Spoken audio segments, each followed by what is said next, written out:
my rivalry. For me, it's personal. Being a college football fan, you definitely know about this game. Somebody told me they'd never scored 50. Now guys want to score 50. For each other and with each other cannot be defeated. That's the whole team. The whole team is on the field. Let's take the fight to them.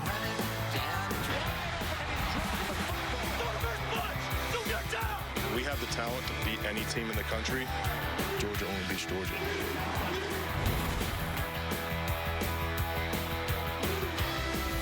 The Gators and the Dogs, 102nd time. Welcome to Jacksonville. Physically punishing, emotionally charged, deeply personal border rivalry here. Beautiful, sunny, breezy day in North Florida. Welcome to the SEC on ABC, presented by Burger King. Dogs come in ranked number 2 off that big win in Texas. The Gators begin a 4-game gauntlet that will define their season. Chris Fowler, Kirk Herbstreit, our first chance to call what used to be the cocktail party. We've seen a few from ringside down there. Looking forward to this one. Yeah, this is exciting because it's Georgia, obviously, especially off the game the way played against Texas a couple weeks ago, a bye to get even healthier. They look to me like the best team in the country. Here comes Florida in a rivalry game with a young quarterback. They got to play well early, get themselves to believe they got a chance to pull off an upset. Yeah, DJ Lagway, that talented true freshman quarterback, making just his 3rd career start. Kirby Smart hoping to get his defense after the young guy. He's with Holly Rowe. Well, Coach, you've been a part of this rivalry game as a player, as a coach. What is the most important thing to have success out there today? Composure. Rivalry games are always that way. A lot of energy. Keep your composure. Push through that first win. Trevor Etienne's been on both sides. What's your advice to that young man today? Composure. Go play, man. All right. Thank you, Coach. As a player in this rivalry, Florida had the edge, but as a coach, Kirby Smart 6-2 against the Gators. And he talked about his running back there, Trevor Etienne, the last couple of years played against Georgia for Florida. Boy, he looked good a couple weeks ago. They were able to get him out in space, and a big part of the plan today, running the football, getting the ball out of the backfield, 20 to 25 touches. At a minimum, they said he is really keyed up, as you'd expect, playing against his former teammates. Kirby Smart said composure. That's what he hopes to have, but it's tough in this game. Speaking about composure, Carson Beck, who grew up in this area, grew up a huge Florida Gator fan, following Tim Tebow, his favorite quarterback, grew up in this area, continues to work in the offseason to continue to fine-tune his skill set, and you know he's amped up here back in his hometown as well. Oh yeah, he played Pee Wee football in this field. Florida was his childhood team. Last go-round against the Gators. Yep. We'd expect him to play very well, cut down on those mistakes. Georgia's offense on the field momentarily. Trey Smack to kick it away. Anthony Evans, the Dogs' normal returner and receiver, out injured today. So 2 men are deep, including Cass Jones and Dylan Bell. Away we go. Wind is at the back of the Gators here in the first quarter. And Beck will come out here first. He's played his high school ball 18 miles away from here, but at 11 years old, he lost a Pee Wee championship game on this field, if you can believe it. Unbelievable. Just an opportunity to, again, one of the better quarterbacks when he came out as a high school senior at 18, decides to go to Georgia, had to sit behind Stetson Bennett, pay his dues, and obviously took over the last couple years. There's his mom, Tracy, in the 15 black jersey. It is complicated, as she said. Again, the whole family, Gator fans, until Carson made his choice. Pitch it on the edge. And the catch made by Dominic Lovett, who figures to be involved often today, picked up about 5. Let's take a look at the Home Depot impact players. We talked about ETN. He's going to be a big part of this plan and what they want to do. Dylan Bell on the outside, 86. Leads a very talented group. Jack Pyburn and Tyler Sapp off the edge of this defense. Got to get after Beck. They fake it to ETN, pitch it on the edge. Lovett, another catch, a very short gain. It'll set up 3rd and about 2. This Georgia offensive line is getting healthier. Tate Ratledge not making the start, but he's available to go back in, Kirk, after missing 4 games. Yeah, I feel with Micah Morris in there, Xavier Truss been very strong with Rutledge out on that right side. Very physical. And the first carry of the day, and showing that leg drive. Etienne moves forward, and it is going to be a first down. Yeah, boy, it looked, watching it live, like Caleb Banks might have got his right hand up near the face mask. I don't know if they didn't call anything. I don't know if he pulled on it, but he definitely came in high on that tackle. Etienne says nothing but love for his former teammates, but it did sting them when he transferred to Georgia. No doubt about that. Yeah, and there's the look at it right there, 88. See him pulling him, trying to keep him back, but he does get the first down. Nate Frazier spells him, and he's got the football. True freshman out of Compton, California. Holly? Well, guys, Trevor Etienne, this is weird today. Honestly, he's got a lot of friends on the other side, and Kirby Smart wanted to be smart and actually have him speak with a sports psychologist this week. Learn how to keep your composure. Make this only about the football game. Focus on what's ahead of you and let your emotions not take you away from what you're supposed to be doing on play-to-play. I did talk to Shamar James on the Florida Gators side, the linebacker. He said, we're still boys. We still text. Of course we love each other. But when the ball's kicked off, no friends out here today. Yeah, we'll talk about all the personal stories, all the connections. Meanwhile, the guy you just talked about, Micah Morris, the starting right guard, is down on the field. Yeah, we just talked about what he has meant to this offense. Brief shot of Tate Ratledge, who had that tightrope surgery on the ankle, hurt his ankle against Kentucky. Slowly working his way back. It's been a pretty quick recovery, and looks like he might have to go in earlier than we thought. Yeah, today. Morris is up on his feet. Good to see him walking off. Amazing job filling in. He really has. Yeah. And it looks like Ratledge, not only is he available, but like you said, Chris, he will be inserted into the lineup. Back, three-year starter, comes back into this lineup. Good to see for Georgia fans that he's back, and let's hope for all the best for 56. Georgia's been so effective throwing the football. Let's see if they can get the running game going against this tough Florida defense. I thought it was interesting, Kirby telling us this week that with the bye week, they self-scouted their offense, been too much pass-heavy. Want to get back to establishing that run with their backs that they have starting today. You're right, especially pass-heavy early in games. Yeah. Mike Bobo, the play caller. Back looking to throw on second down. That's an easy pitch and catch, and wide open there is Dylan Bell, one of his main targets. First down near midfield. They got 13. Yeah, when they give you that kind of cushion, you've got to take it. Carson Beck, good job of seeing this. It's an easy pitch and catch on that glance route with a corner sitting back at 8 to 10 yards. Florida's all about keep everything in front of them. They don't want to give up the big play. Pump fake, looking downfield, launches, jump ball, and trying to make a circus catch is Sakovi White, the freshman, just over his hand. Well, there's the pump and go, double move. Remember, Florida early in the year, pretty good effort there with that right hand. Early in the year, this Florida defense, boy, oh boy, they were giving up more big plays through the air on the back end with bust or just getting beat. And they had to buy themselves around the end of September, changed everything defensively, more of a bend but don't break, safety's back, let's keep everything in front mentality. Their best corner, Jason Marshall, is out today injured. It's a serious problem. We'll talk about Florida's injuries on the offensive side, but the loss of Marshall, 35 straight starts. First game he's ever missed in his career. There's a flag on the field, by the way. Yes. I mean, what a game to miss, right? I mean, you work so hard and has some experience. I hate to see a guy that's any player that's ever out for the season, but especially when there you're is looking no foul forward to on this the play. It'll be third down. It's a shoulder injury that he hurt in the Kentucky game. Yeah. Chris just kind of keying, just watching these plays live. The right guard in there, Ratledge, looked good on his first couple plays here going up against Desmond Watson. I don't know what the official weight of big Desmond Watson is these days. They got him listed at 449. Welcome back, Tate Ratledge, after weeks off. You go up against a 450-pounder. That's a test of that ankle. The stability right away. Yeah. Cass Jones is the back. He's in motion.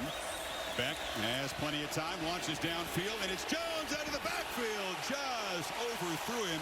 He had a step. And the man covering him, Aaron Gates. Yeah, they motioned him out of the backfield to create this matchup one-on-one against 13. Here he is right here. He motions out. They get the matchup that they want. They go for it a lot on fourth down. You need about 4 here. Try that hurried quick snap to try to see if they could get him to jump early in this game. Florida's defense amped up. They showed the discipline there. Chance for the Gators, big underdogs here to get off the field. And they need something to get them to believe early in this game. Play clock at 2. Wow. We're going to snap it. Yeah, delay a game, so they're going to get the stop that they wanted. 11 of 13 on 4th down. I'm a little surprised they didn't go for it right there. Yeah, me too. Especially the confidence that they have in their own defense. Well, they're going to pin a true freshman quarterback back deep if the punter, Brett Thorson, does his job, and one of 2 Aussies who are among the best in the country today. What a job he did against Texas. It was a big part of that win. And he does it all. I mean, he hit a boomer. He can also, like you will see right here, he can pin you inside a 10-yard line. Just everything. You look how big he is. Pat McAfee would love him. Look at the size of this punter. It says 235. I'm saying it's north of that. He's a hoss. He's a big guy. Kicks it high with backspin. And DK will watch it bounce out of bounds. That's what you want to do. Didn't pin him quite as deep as he was hoping. 13. He'll take over at the 13-yard line. So here comes DJ Lagway, the freshman 5-star out of Texas. His first taste of this rivalry game. It's about to happen.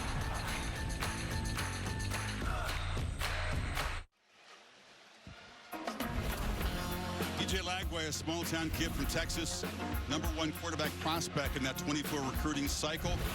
Comes to Florida when Graham Mertz had a concussion. He stepped in and he blew up Samford, 456 yards. Mertz then an ACL out for the year, and it's been Lagway's show since then. He got them into overtime in the loss to Tennessee, beat Kentucky, and here we go. The Georgia Bulldogs in his 3rd career start. Jacoby Jackson on the end around. They try to piece together a running game, Kirk, without their best back, Montrell Johnson, today. Yeah, that is a significant loss, especially when you have a freshman quarterback. Jaden Ball's got to be able to run. Another true freshman. Badger on the outside gets downfield, does a really good job. Michael Williams, boy, a dynamic difference maker, along with 11 Walker, who moves from that off-ball middle linebacker up to the edge in those passing downs. They need some yards on 2nd down. You do not want to put this true freshman in this environment at 3rd and 7 and 3rd and 8. And they get a burst up the middle. Shoestring tackle on Jacoby Jackson by C.J. Allen. It'll set up a 3rd and short. This is a Florida offensive line that's got some dudes trying to play through some injuries. Damian George, their right guard, struggling to play today. Slaughter really has been the difference for these guys turning the corner with the freshman. The leader, the anchor, does a great job of making the calls and taking some of it off of Lagway. You need 4 to get this drive going. Lagway, his first pass attempt is high, and it's caught by Aiden Mizell, and he is going to get just enough for the first down. Nice completion to get this quarterback settled in. Kirk, his pulse has to be about 150. Yeah, no doubt about it. Really good call by Russ Callaway here, because he uses the motion. You see, it's a match coverage, meaning that you got to communicate and pass off a guy that goes from one side of the field to the other. And the corner Everett that time passed him over. Nobody picked him up. So a lot of pre-snap movement with Florida that Georgia is going to have to communicate with. Mizell in motion. Lagway across the middle. Incomplete. Tried to find DK. Lagway has a great arm, throws the ball downfield. The shots downfield, best thing he does. Yeah, I mean, it's been a different offense because of a couple things. Number one, this kid can run. Georgia has to account for a quarterback run. With Graham Mertz, that was never the case. That's the first thing. And then you see the 9 completions of 30 yards in the air, 2nd in the country, and played a lot of football, meaning they will take shots. And with all that pre-snap movement, biggest challenge Georgia has is him running the football and then taking shots and being on the same page, not busting in coverage with that movement. Another one of those crucial plays, Kirk. You talk about 2nd and 10. They get just a couple. And so Lagway is going to face this pressure package. Here comes all the dogs running out there for 3rd and long. Yeah, and Georgia knows that they want to take pressure off of a young quarterback. So you're running into one of the best fronts in the country, especially now that they're healthy. And it's been a different defense that we saw in Austin from where they were early in the year when they had some injuries up front after the Clemson game. Number 11, Jalen Walker. Michael Williams, number 13. They just terrorized Ewers and the Longhorns in Austin. And Lagway will take off, and long way to go. Not going to get there. Knocked down about 3 yards short of the marker. And the punt team will come out. K.J. Bolden filling in for Dan Jackson. He sits out the first half, as does Johnell Aguero. Both guys were guilty of targeting in the second half in Austin. Yeah, they don't have a ton of depth there. They both are. They'll be back in the second half like you mentioned. But K.J. Bolden is talented of a true freshman as there is in college football this year. Does a great job playing with poise on that back end. Good blitz that time on third down by Chris Cole, the former safety who has moved to backer. Did a nice job there, flushing Lagway out of there. Malachi Starks, starting safety, back as a returner. Jeremy Crawshaw, the other talented Aussie, just booms it down there. Breeze at his back, and it's a long punt. And the Gators able to flip the field. And Starks has dropped at the 11-yard line after a 58-yard punt. Carson Beck back in his hometown. Second Dogs possession coming up after this.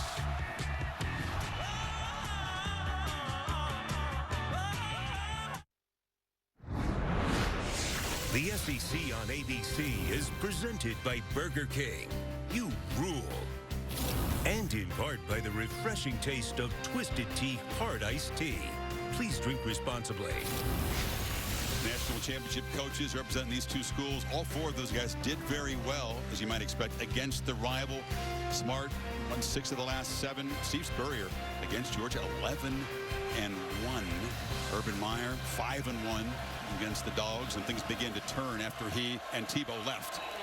Began to turn Georgia's way. Billy Napier grew up in Georgia, knows all about this rivalry, although he didn't play at either school. Dogs from the 12. Cass Jones is the back. And it's a pop pass around the edge. Bell, they use it many ways, and he patiently picks his way for about 8 yards. The tight ends here doing their job. Jurisic, 84, is going to lead the way. Keep an eye on this block right here and watch what he does. Just, you're going out to the outside. You need to be able to pick up blocks, be able to stretch it, and get this. Bell almost runs it more as a running back when they get him these gadget plays. He's a very talented player, but great blocks to help spring him loose there to get positive yards after being really pushed back deep in their own territory after that 60 net punt. Etienne over the left side, well aware how emotional this game was going to be for him. Kirby Smart told us that the Georgia sports psychologist had a nice little conference with him, telling him to, because he's an emotional guy anyway. Yeah. Just be calm, be composed, as bad as he wants to do well. Yeah, and he said it again with Holly there, and just he opened, just composure, and you know, big part. I think that's been a big theme all week, and especially with him and Carson Beck because of his ties here locally. But now it's just about execution, right? Now it's just about going out there and doing your job. They fake it to him on first down. Beck eyeing downfield across the middle. Has Arian Smith wide open. And the Dogs' dangerous receiver moves the football to midfield. Picked up 25. Boy, he does a good job. Watch the action and how it affects these linebackers. It makes him move around. Beck looks to his left. He comes back to his right. And it opens up perfectly because of the tight end clearing that underneath coverage from that Gators defense. Good patience that time by Carson Beck, and he throws it right on the money. Smith, one of the many players who grew up around this rivalry, comes from North Florida, over near the Tampa area in Polk County. Again, the fake to Etienne. Beck aggressively pushing the ball downfield. That was a little bit behind Lovett, and it's incomplete. Well, he had it.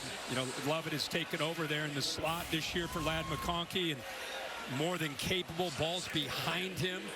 He had a step there. He was actually pulling away from Bridges, the safety, the transfer out of Oregon. 1st and 10, they decided to throw the football, which has been really a common theme for them all year. They're 120th in the country with how many times they're running the football. You run it here to Etienne, averaging almost 300 passing yards. I think we both expect Beck to play well today. You know, despite being keyed up, you know, he's had some troubles. You got multiple interception games, 3 of the last 4. Didn't have one all of last year. And I think you feel he's sometimes just kind of guiding the ball a little bit. I do. I just think that anytime, and it's not easy when you get so much preseason hype, and I think sometimes these guys in the college game, they press a bit. You know, I'm not saying all the time, but there's certain times I think if you watch him compared to where he was a year ago, when he was a bit of a surprise, you didn't see that. This year, I think you have seen more of it. 3rd and 9, Lovett Nice run after the catch, and it's enough for a first down. Impossible not to miss Brock Bowers, Ladd McConkey, who are leading their NFL teams in receptions as rookies. And the trust is still being built up, I feel like, with Beck in this group. I agree. I think, watch this right here. That's speaking of trust. He's making sure that everybody sees what he sees, which is a big cushion on that right side. Making sure, check the little hand signals. Everything was about communication. They've had some miscues early in here against Alabama. This time right on the same page. Deep drop, flag down, ball caught across the middle at the 22-yard line by Dillon Bell, but that's in the area where you suggest might be against the offensive line. Right tackle, Truss definitely pulled a guy number down. 73, 10-yard penalty from the previous spot, first down. 50-year senior. Right here. It really was. Sometimes it's when a guy gets outside of you that you get a little handsy. This time he just wrestling move, big time wrestling move. Goldberg's here. He's an honorary captain for Georgia. He must have talked to him pregame. Big time grapple. Sets it back at 1st and 20. I'll give you a shot at Goldberg, who's in the Hall of Fame for this game. This game's so big, there's a Hall of Fame just for this rivalry game. Etienne around the edge, and they rip at the football. He holds on to it. Here's Bill Goldberg. He was an all-SEC guy. Loved tackling Emmitt Smith when they took on each other back in the day. Great Georgia player back in the late 80s. Great big-time wrestler. His son Gage is a Colorado player, plays for Deion. He and I were talking back and forth. He was going on and on and on about Deion, and he's known him for so long and what he's meant to him as a person, and not just as when he was a player, and now what he's meant to his son, being a mentor. Slant, and the catch is made. Bell breaks free, and he's inside the Florida 20. Active early. And they're probably going to go hurry, but watch how he makes the decision, anticipates. You're going to see this nickel just off to his left. He's got to get that ball out in a hurry. Look at that tight window and good throw because it got out early. Cash Jones carry on first down. Jack Pyburn got him down. Effective use of tempo tactically by this offense. Illegal substitution. Defense. 12 players on the field at the snap. 5-yard penalty. Remains first down. And Sheriff Denson was trying to get off the field, and ball was snapped right as he was on the last step. I mean, looks like his foot was almost in the air. That's what Billy Napier, I think, was frustrated about. Watch up at the top there. Right there, ball is snapped. I mean, it's really, really close. Could have let that one go, I suppose. Two-back look, Nate Frazier and Cash Jones flanking back here in this 1st and 5. And out of the backfield, they find Oscar Delp, the tight end, breaks a tackle, banged out, 1st and goal, Dogs, about the 6. Boy, Florida's defense that time just out of position. If he wanted to, look at 32. There's nobody with him down the sideline on that rail route. So they were thoroughly confused. Georgia picks up big yards. What a drive for the Dogs. 10th play coming up. Plowing ahead is Frazier. They were backed up at the beginning of this drive after the great punt. Just a nice run-pass mix, and now threatening here late first quarter. Good job there, at least on that 1st and 10 by the Gators interior on that counter play. They got a good push into the backfield, blew that up. 44, Jack Pyburn leading the way. Plays with a ton of emotion. Another kid from Jacksonville, played here locally at Bowles High School. Top tackler on this defense. 2nd and goal. Fake it to Jones. Beck on the move, scanning, flips it end zone, and it's Urasek. No signal yet. No, he didn't stay in bounds. It's tight, pretty good tight coverage there by Bridges. This is really his only target that he had. You saw the back out of the backfield there, Cash Jones, but that ball went right through his arms. I mean, he doesn't get a foot down anyway. So now it's 3rd down here. Gators been pretty good red zone defense so far. Dogs not quite as efficient scoring touchdowns here as you might expect it to be. Beck sets and the ball is batted down at the line of scrimmage, and this Gator defense makes a nice stand. It's Jordan Castile. They bring pressure here, kind of roll the dice on third down and say, hey, we're going to give it a chance and see what we can do. Comes close to getting the pressure to come up with a sack. Here's an open receiver, but he uses his length there to be able to get up and bat that ball down. Helps being 6'2" to knock that one away. So they do their job. First and goal inside, right around the 5-yard line. They get him off the field. The reliable Peyton Woodring missed just one all year for a chip shot. You're absolutely right, though. It's a long march by the Dogs, but I think Florida will take that. Just 3 points on the board. They chewed up 6:15.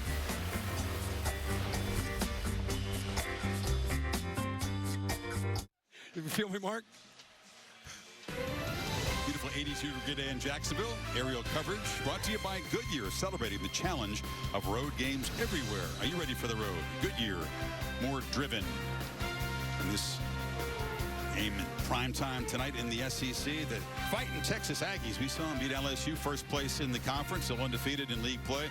Visiting Shane Beamer and the Gamecocks in prime time on ABC. What a game. Marcel Reed, we saw what he would do last week when he got inserted in against LSU in the middle of that game.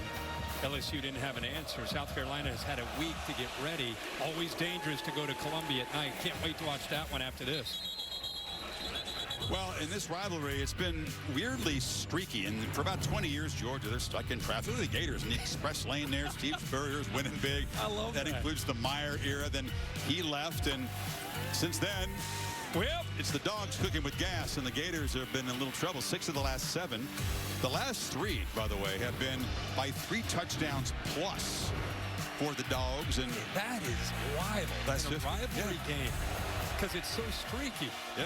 You know, at one point, Urban Meyer, Steve Spurrier dominating, and of course now we have Kirby. It's crazy. Last 50 split in half. I'll say this, brother. We're overdue for a close one. Yeah. Last 10 have been double digits. Yeah.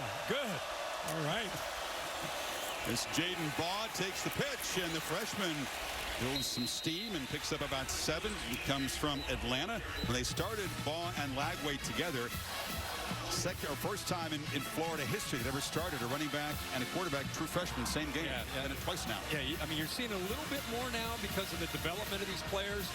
But nice way to start that first play of this drive. You got behind that left side and zone play. Nice double teams. Tough to do against Georgia's defense, as we know. 227-pounder, strong, has great instincts and a big future, does Baugh. Comes from Atlanta. Important game for him against the Dogs here. He's got the football again, and he slipped as he tried to make a cut, and he ran right into Chaz Chambliss, and that's never a good idea. So 3rd and short coming up now. Well, all that movement. I mean, they must have had 3 different aspects within that. They at one point started with Badger on the right. They moved him over to the left. Then they're going to move the tight ends. That's the last thing they did. They moved motion him over. Georgia has simplified this week. They want to be able to get their cleats in the ground, not worry about all that adjustment, having to adjust to the movement. Gators get this drive going, need a long yard. The defense was on the field a long time. Don't want to send them right back out there, and they've just got a tougher job now. And 5-yard penalty will make this a much trickier third down. Offense, number 65. 5-yard penalty, remains third down. It's Brandon Crenshaw-Dixon. Chris, this interesting thing, Jake Slaughter with the Georgia movement on this play. Watch his hand come up and adjust to the movement. And once he does that, he has to communicate. And that communication makes that snap late. Everyone else moved. He had to worry about that movement, and it made him just a second late on the snap. It's a great spot. Dogs crowding the line now on 3rd and 6. Lagway from the pocket, trying to escape, flips it high and incomplete over the middle. He had Arliss Boardingham, the tight end, open, but airmailed it a little bit.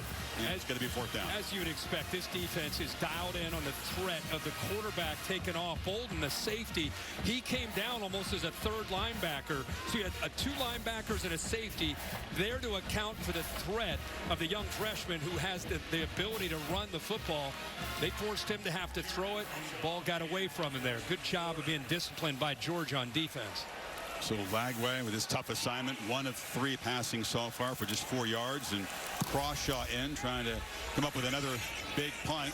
Drives Starks back to the 18, and there's a chance to get going a little bit. Tough for the coverage team to get down here that quickly. Aaron Gates did make the tackle, a 52-yarder. Let's look at Carson Beck and what he's done so far. Just working through progressions left to right, opened up the middle very nicely for Arian Smith. There's the communication, making sure in this rivalry everybody's on the same page. Quick flip out to Lovett. With that soft cushion, he's able to get big yards for a first down. There's the accuracy and anticipation. They have 72 yards after the catch because this Florida defense is sitting back. And the answer to that is Carson Beck with screens and just quick throws. Take those yards and let your athletes do the work after the catch. Running left, Frazier making tackles, and a solid first down gain, what's going to be the final play of the first quarter. Dogs had a long drive stall inside the 5. Their field goal is the difference after 15 minutes here in Jacksonville.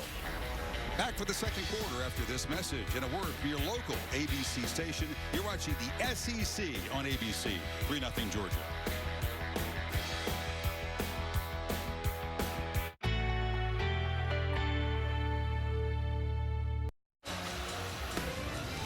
Set for the second quarter, SEC on ABC, presented by Burger King. Dogs had the football up 3-0. Unlike the Red River rivalry, Kirk, where they divided by the 50-yard line, they kind of split it end to end here. See the Florida fans on the far side, Georgia on the near side. 92nd year it's been played here in Jacksonville. Played here ever since the home of the Jaguars was built in '95. 2nd and 3. ETN hasn't really made a big impact yet. He's dragged down after a short gain. It'll be enough to move the 6. Joey Slackman on the tackle. Holly mentioned that Tate Ratledge, who came in for Micah Morris, they'd be rotating. She mentioned that Micah is okay. He's, in fact, back out there at right guard.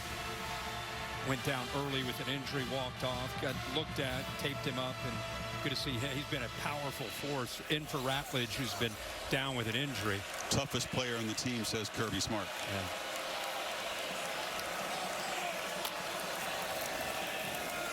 Back on the move, fires back across the middle, and has London Humphreys wide open in Florida territory after an 18-yard gain. But when he's in rhythm, how pretty is this? And by the way, no pass rush. Rushing 3, dropping 8, but with his accuracy and when he's on with his decision-making, I don't know if I would go that route with him. There's a 4-man rush, and again, plenty of time to backpedal and look down the field. He threw it into harm's way, and it's intercepted. Devin Moore for the Gators, trying to make a big play. Still running, knocked down finally at the 43, and the interception problems for Carson Beck continue. Threw it into double coverage. Yeah, well, Devin Moore was actually up tight. And then he comes off of the running back who's out of the backfield. He's out over here. You may lose him, but he's up on ETN, but there's already a defender there. See, there's a defender, so he decides instead of being here, he's going to sink back into coverage, and that's what I think may have surprised Carson Beck. He thought he was up tight on ETN, but he sinks back, keeps his eyes on that football, and there's where, again, that length pays off. That's a 6'2" corner who goes up to climb the ladder to make that interception. And Jason Marshall, their best covered corner, is out of the game. Devin Moore, one of the guys that has to step up. And Kirby Smart's quarterback has now thrown 9 picks in the last 5 games. It's kind of been something we've seen a lot more from him this year. By the way, nice pressure that time to force that ball by Cameron James. Play fake on first down. Lagway launching downfield, has a man. Touchdown! Aiden Mizell and the Gators take that takeaway and cash it in immediately to jump in front. 43 yards on the strike. Boy, is he talented throwing downfield. But this is what they're known for. Run the football, and then the play-action shots. I'm not real sure. Oh, there's the umpire. I'm not real sure what Malachi Starks is looking at, but he's up with his eyes in the backfield. Does not do a good job of getting back, anticipating that those receivers to his right they're potentially, again, if you think about what they're going to do, they're going to take shots. They're going to hit those deep crossers, posts, seam routes. That time he just got lost, got behind Starks, and there's Lagway with the accuracy on those deep throws. Well, George has been so vulnerable to those deep shots this season. It's been a recurring problem. Smart tried to address it in the 2 weeks getting ready because they know that this guy, Lagway, can chuck it deep. 6th completion this season of 40-plus yards, and he hasn't played all that much. I know. Second to nation.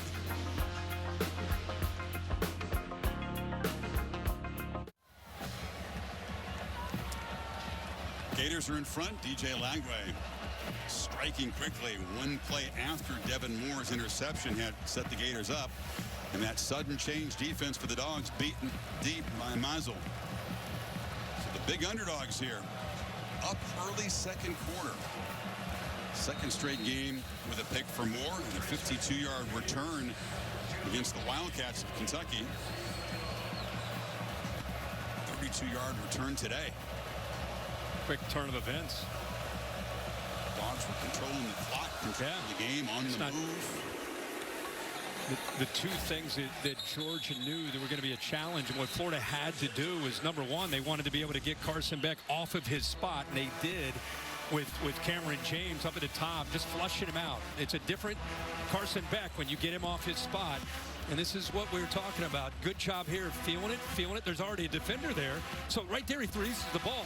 And as he does, that's exactly where you end up getting the interception. And then the very next play, sudden change. Malachi Starks with his eyes in the backfield, maybe on that crossing route underneath, and loses the other side with Michael getting behind him for the touchdown.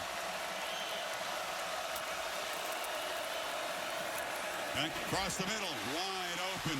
Jurasek and the tight end rumbling into Gator territory. Beck right back to work. He's been pretty good this year, just kind of moving on after a mistake. That's exactly what I was thinking. We've called so many his games, you know, whether it's Alabama or Texas, where he's had some mistakes. Nice 31-yard gain. It's the response. And, man, that's what you really want to see from a quarterback. Everyone's going to make mistakes. What does he go down? Does he kind of get worried, get a little more conservative? Instead, like you said, very next chance, throws a strike to the tight end. Frazier right down behind the line. Holly, you had a nice conversation with Carson about that kind of next play mentality and testing his composure moments like this. Absolutely. He said that his resilience and composure is the thing he's the most proud of this year. He used the game against Texas as an example. 100,000 people, momentum against you, and he had already thrown 3 picks. And he said, I had a chance on the 10-yard line, 3rd and 12. I knew I didn't have a choice. I just had to make that play. If I think about what happened before, I don't make the right play for my team. He's going to move on quickly from that mistake. Yeah, that was the big completion to Smith on 3rd down. Then they had the flea flicker the next play, and all of a sudden the lead was secure. Here comes a flag on the tackle behind the line of scrimmage there. Lovett was brought down by Aaron Gates. Had it in the face mask. The big fella Desmond Watson. He's out there playing with a lot of energy. 450 pounds. I think he got the face mask. Right energy, there. A lot of body, a lot of hair, a lot of face mask. Yeah, he got it. He definitely got it. Personal foul. Well, that was a big stop, by the way. They had 3 or 4 defenders there. You're talking about 3rd down and long. And now, because of that face mask, 15 yards and plus territory. Let's talk about the bulk. Do you understand, like, the strength of that man, the folks in the weight room? He is an absolute monster in the weight room. Oh, he better be. I mean, look at that. He's a big dude. But you look at that and you think athlete. Yeah. I know. Billy Napier's fired up. He's saying that he didn't get the face mask, that he got underneath the face mask, but I think it looked like he grabbed it. Oh, the catch plus the penalty moves the ball to the 31. Beck has plenty of time. Across the middle. Throws another pick. He picked off by Aaron Gates. Back-to-back possessions, and Gates is still going. Tackled out near midfield. My goodness. This is just great job by Florida, but another bad decision by Carson Beck.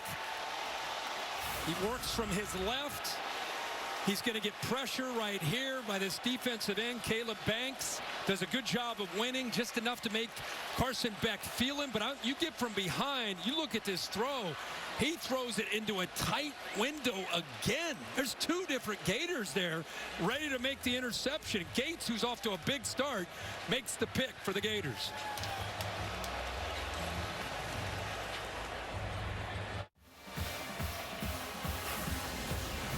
Take a look at the AT&T clicker. Ratledge is back in the game. Morris moves over to left guard, and then a backup now at tackle in Monroe Freeling, and they bring the blitz. It creates a one-on-one on this left side of the Georgia defense. See this right here? So you get pressure. Beck's looking left. He comes back right. They want to move him off his spot, and then look at the decision downfield where he tried to squeeze this ball in between two defenders. Gators take advantage of it. Remember, they just turned the last turnover. Next play around midfield, they hit a touchdown downfield. This is 4 out of 5 games now, multiple picks. I think we thought that he would cure that problem, play well in this game. But the Gators are set up near midfield, trying to add to an unlikely early lead. Jaden Baugh has it off the right side. Kirby Smart got up with his quarterback, got to put an arm on either side of his neck, and they got face to face. What do you think he was saying? I don't, he's just trying to encourage him, trying to tell me he believes. Ja'Cory Thomas, by the way, Chris, just went down.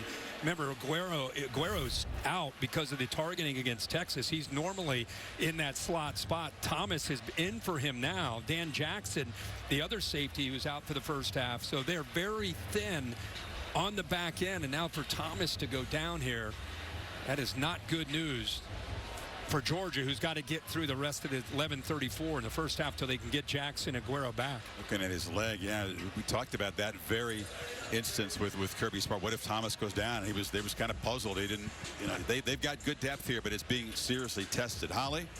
Well, guys, after that interception and DJ Lagway threw the 40-yard ball to Mizell, Mizell came over to the sideline and said to DJ Lagway, the safeties don't know, meaning these safeties that are out right now. Dan Jackson knows everything about this defense for Georgia, and his replacements just not seeing it right now. Florida's very aware that the back end is mixed up, and they're trying to take advantage of it.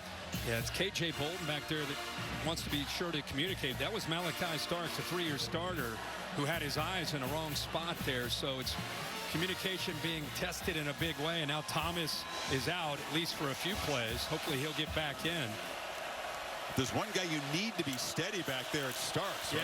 Right? Oh, yeah. One veteran there and breaking tackles. Baugh knocked down right near the marker by Starks. It's enough for a first down. Kyron Jones, who hadn't played a lot of football, is now in the game at that nickel spot.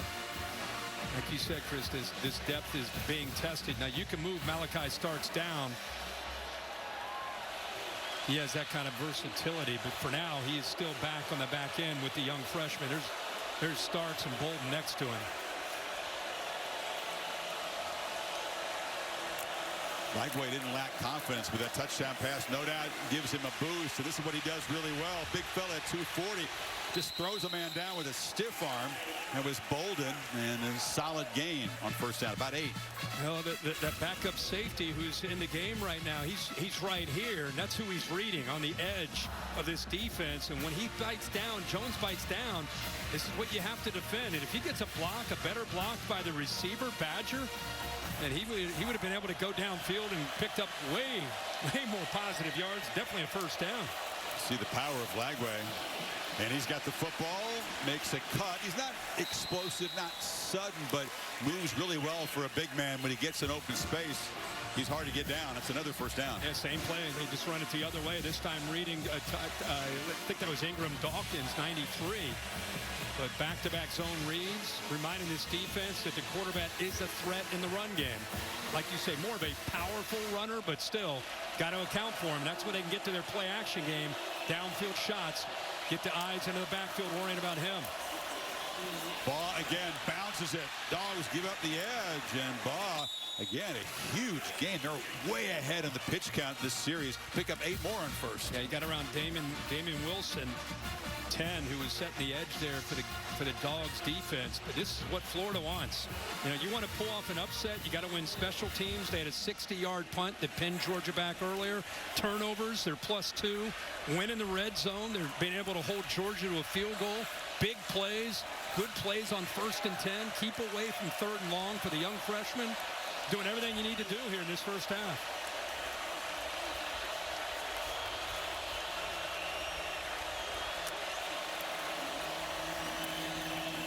Ball's got it, makes a cut, and the freshman rumbling, filling in for Montrell Johnson and doing a great job. Bolden eventually got him down. Look at this long ride.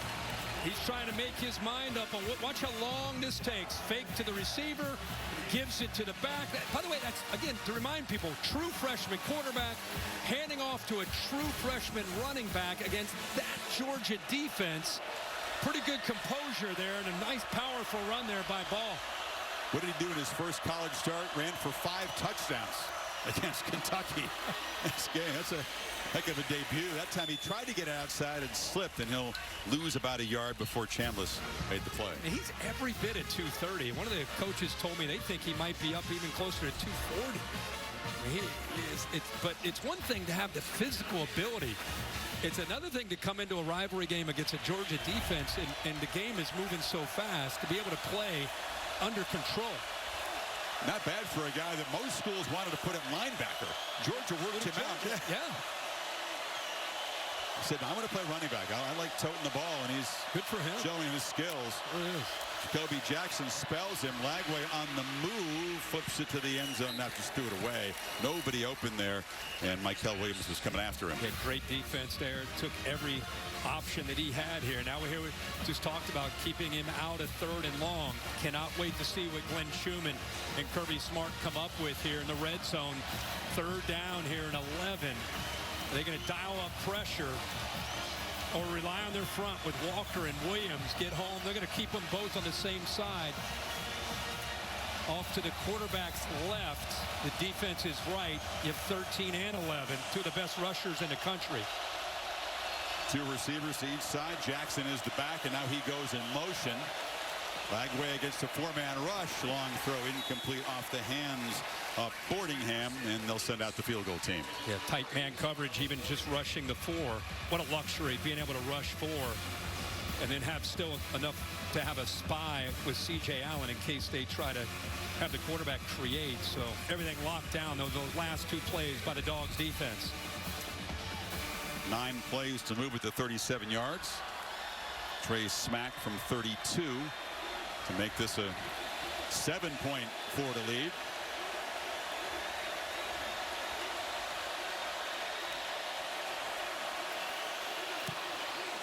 All 10 points off of Carson Beck interceptions. The first career interception by Aaron Gates set up Florida that time. And here in Beck's hometown of Jacksonville, it's the underdog Gators up on the Dogs by a touchdown.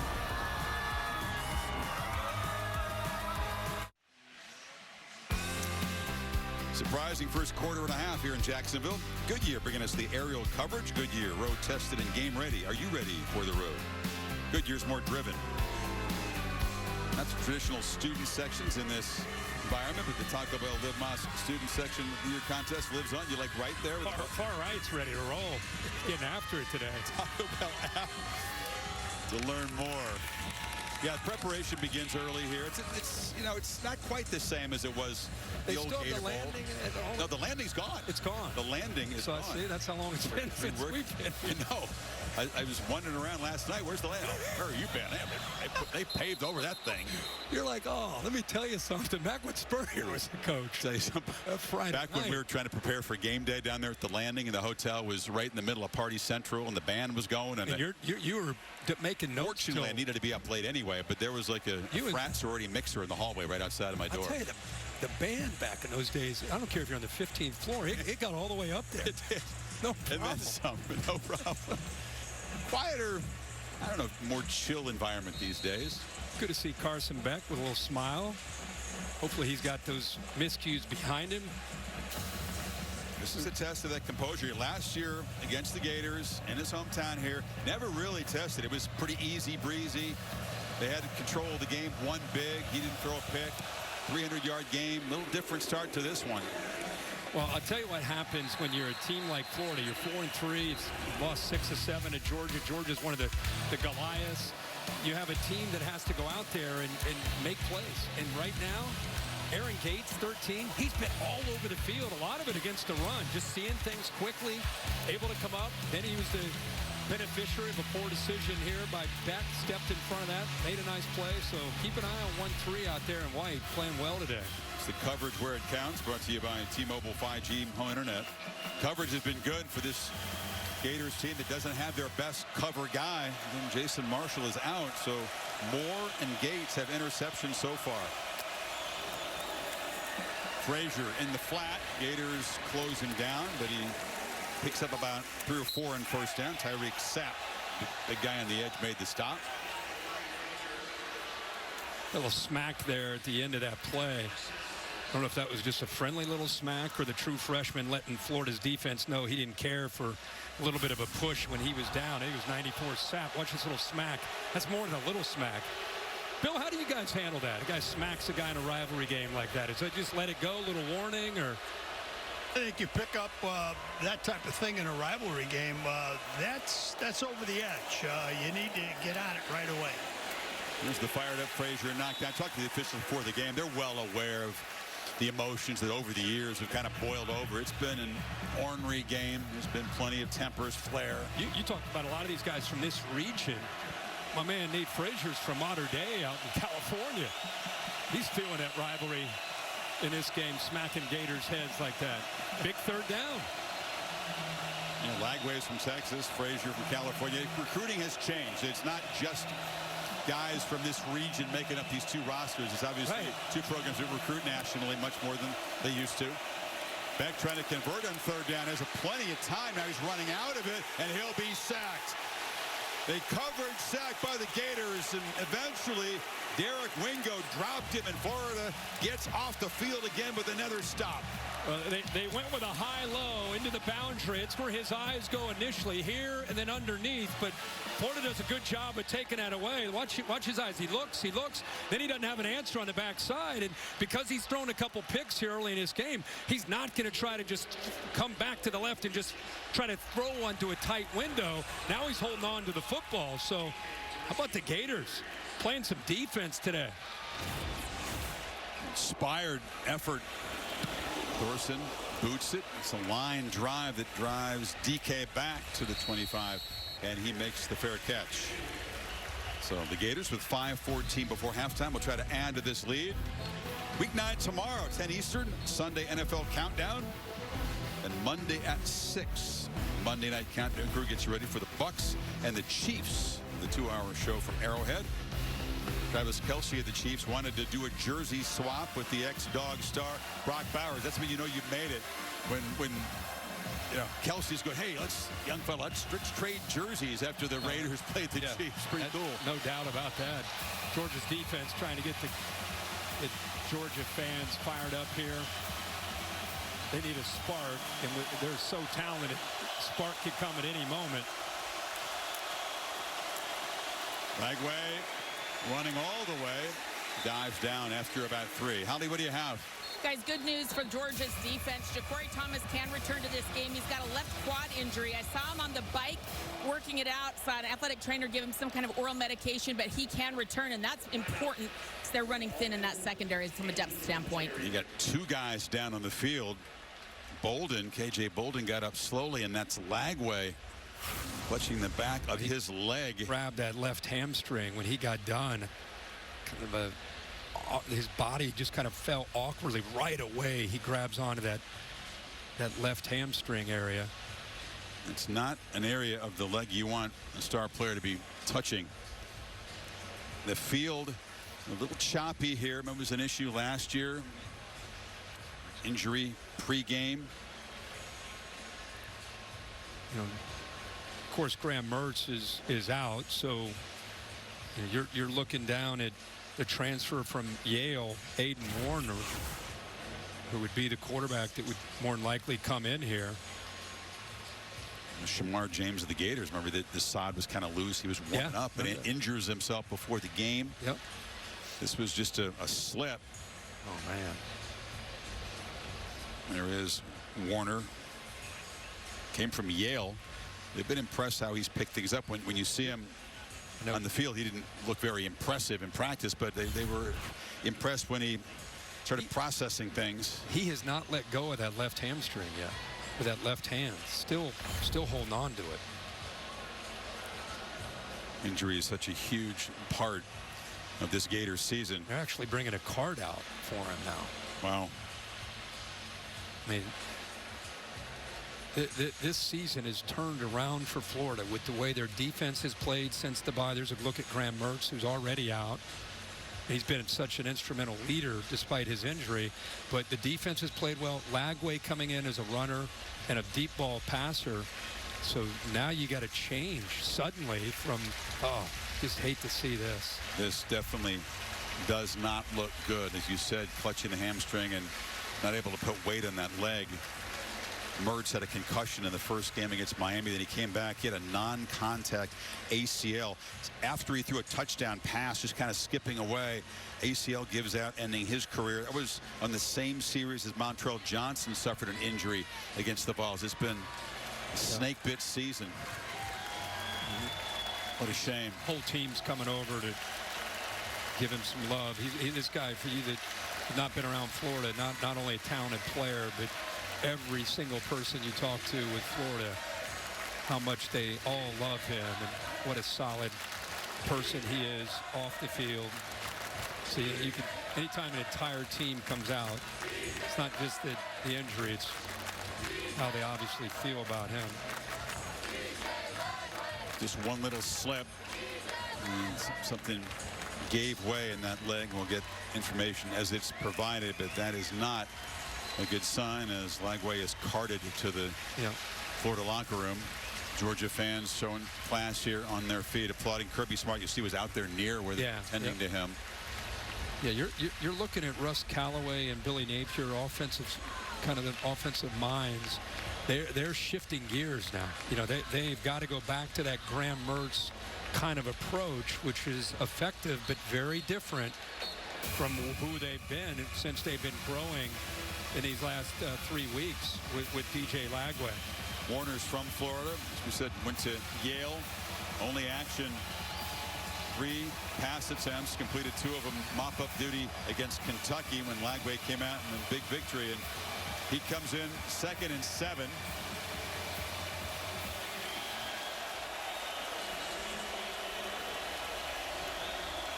Facing a Georgia defense that's eager to make a play, try to turn things back their way. His first play is going to be a pass attempt, and he's going to go right down the field, and it's overthrown. It was Marcus Burke. Julian Humphrey in coverage, so they take a shot in this first play. Yeah, everybody on Georgia probably thinking they're going to go with a run. Instead, they do take a shot. Good coverage, not surprised there by Humphreys in position, the safety coming over. I mean, think about this. Graham Mertz had so much experience at Wisconsin. He goes down, played here last year at Florida. There he is. He goes down, Lagway, true freshman, and now you go to a transfer from Yale. He faces a 3rd and 7. Warner trying to make a play on the move. Still got the ball. Going to run for it. Flag is out as he's knocked out of bounds short of the marker back in the offensive pit area. Another hold by Barber, the left tackle.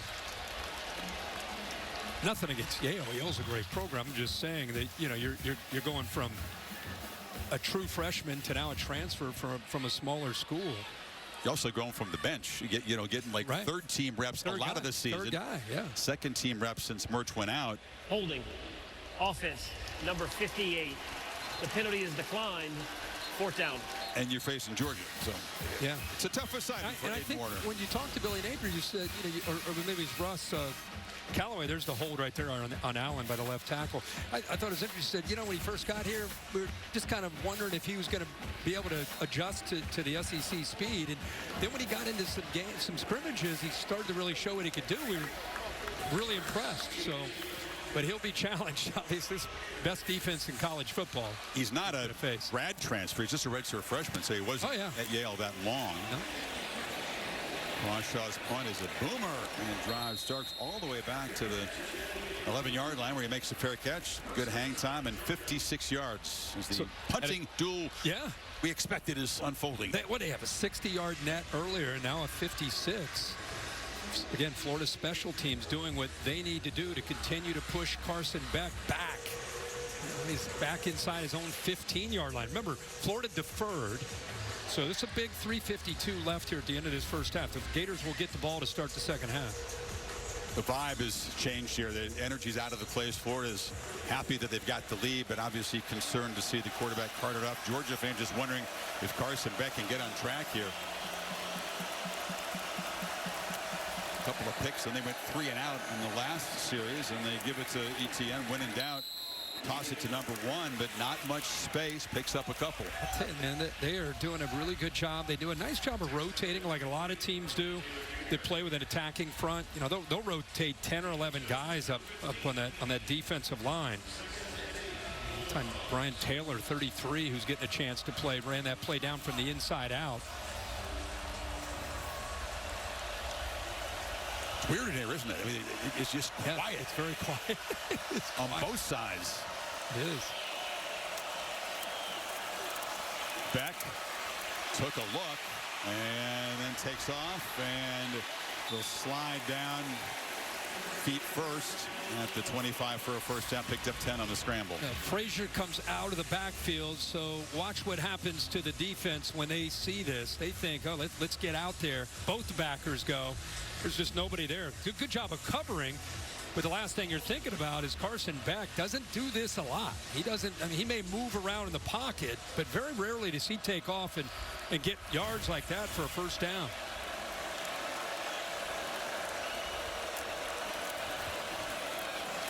Frazier, the middle. Again, you're talking about a guy that played 3 years without starting, backed up Stetson Bennett, watched Dogs teammates older than he was, winning national championships, waiting his turn. You know, last year, things are on course, but then loses the first time as a starter to Alabama in the SEC championship game. So driven to come back this season, and all their goals are still in play. And there's still chapters to be written, but this is not the way Carson Beck envisioned the game in his hometown. Wobbly throw across the middle. Oscar Delp goes down and make the catch. It's enough for a first down. Should mention they've gone back to that original starting lineup up front. Ernest Green, Fairchild, Wilson, Morris, and Truss. Remember when he threw that pick, they were reshuffling some of the guys, but back to that original lineup up front. 2-minute timeout. Gators up 10-3.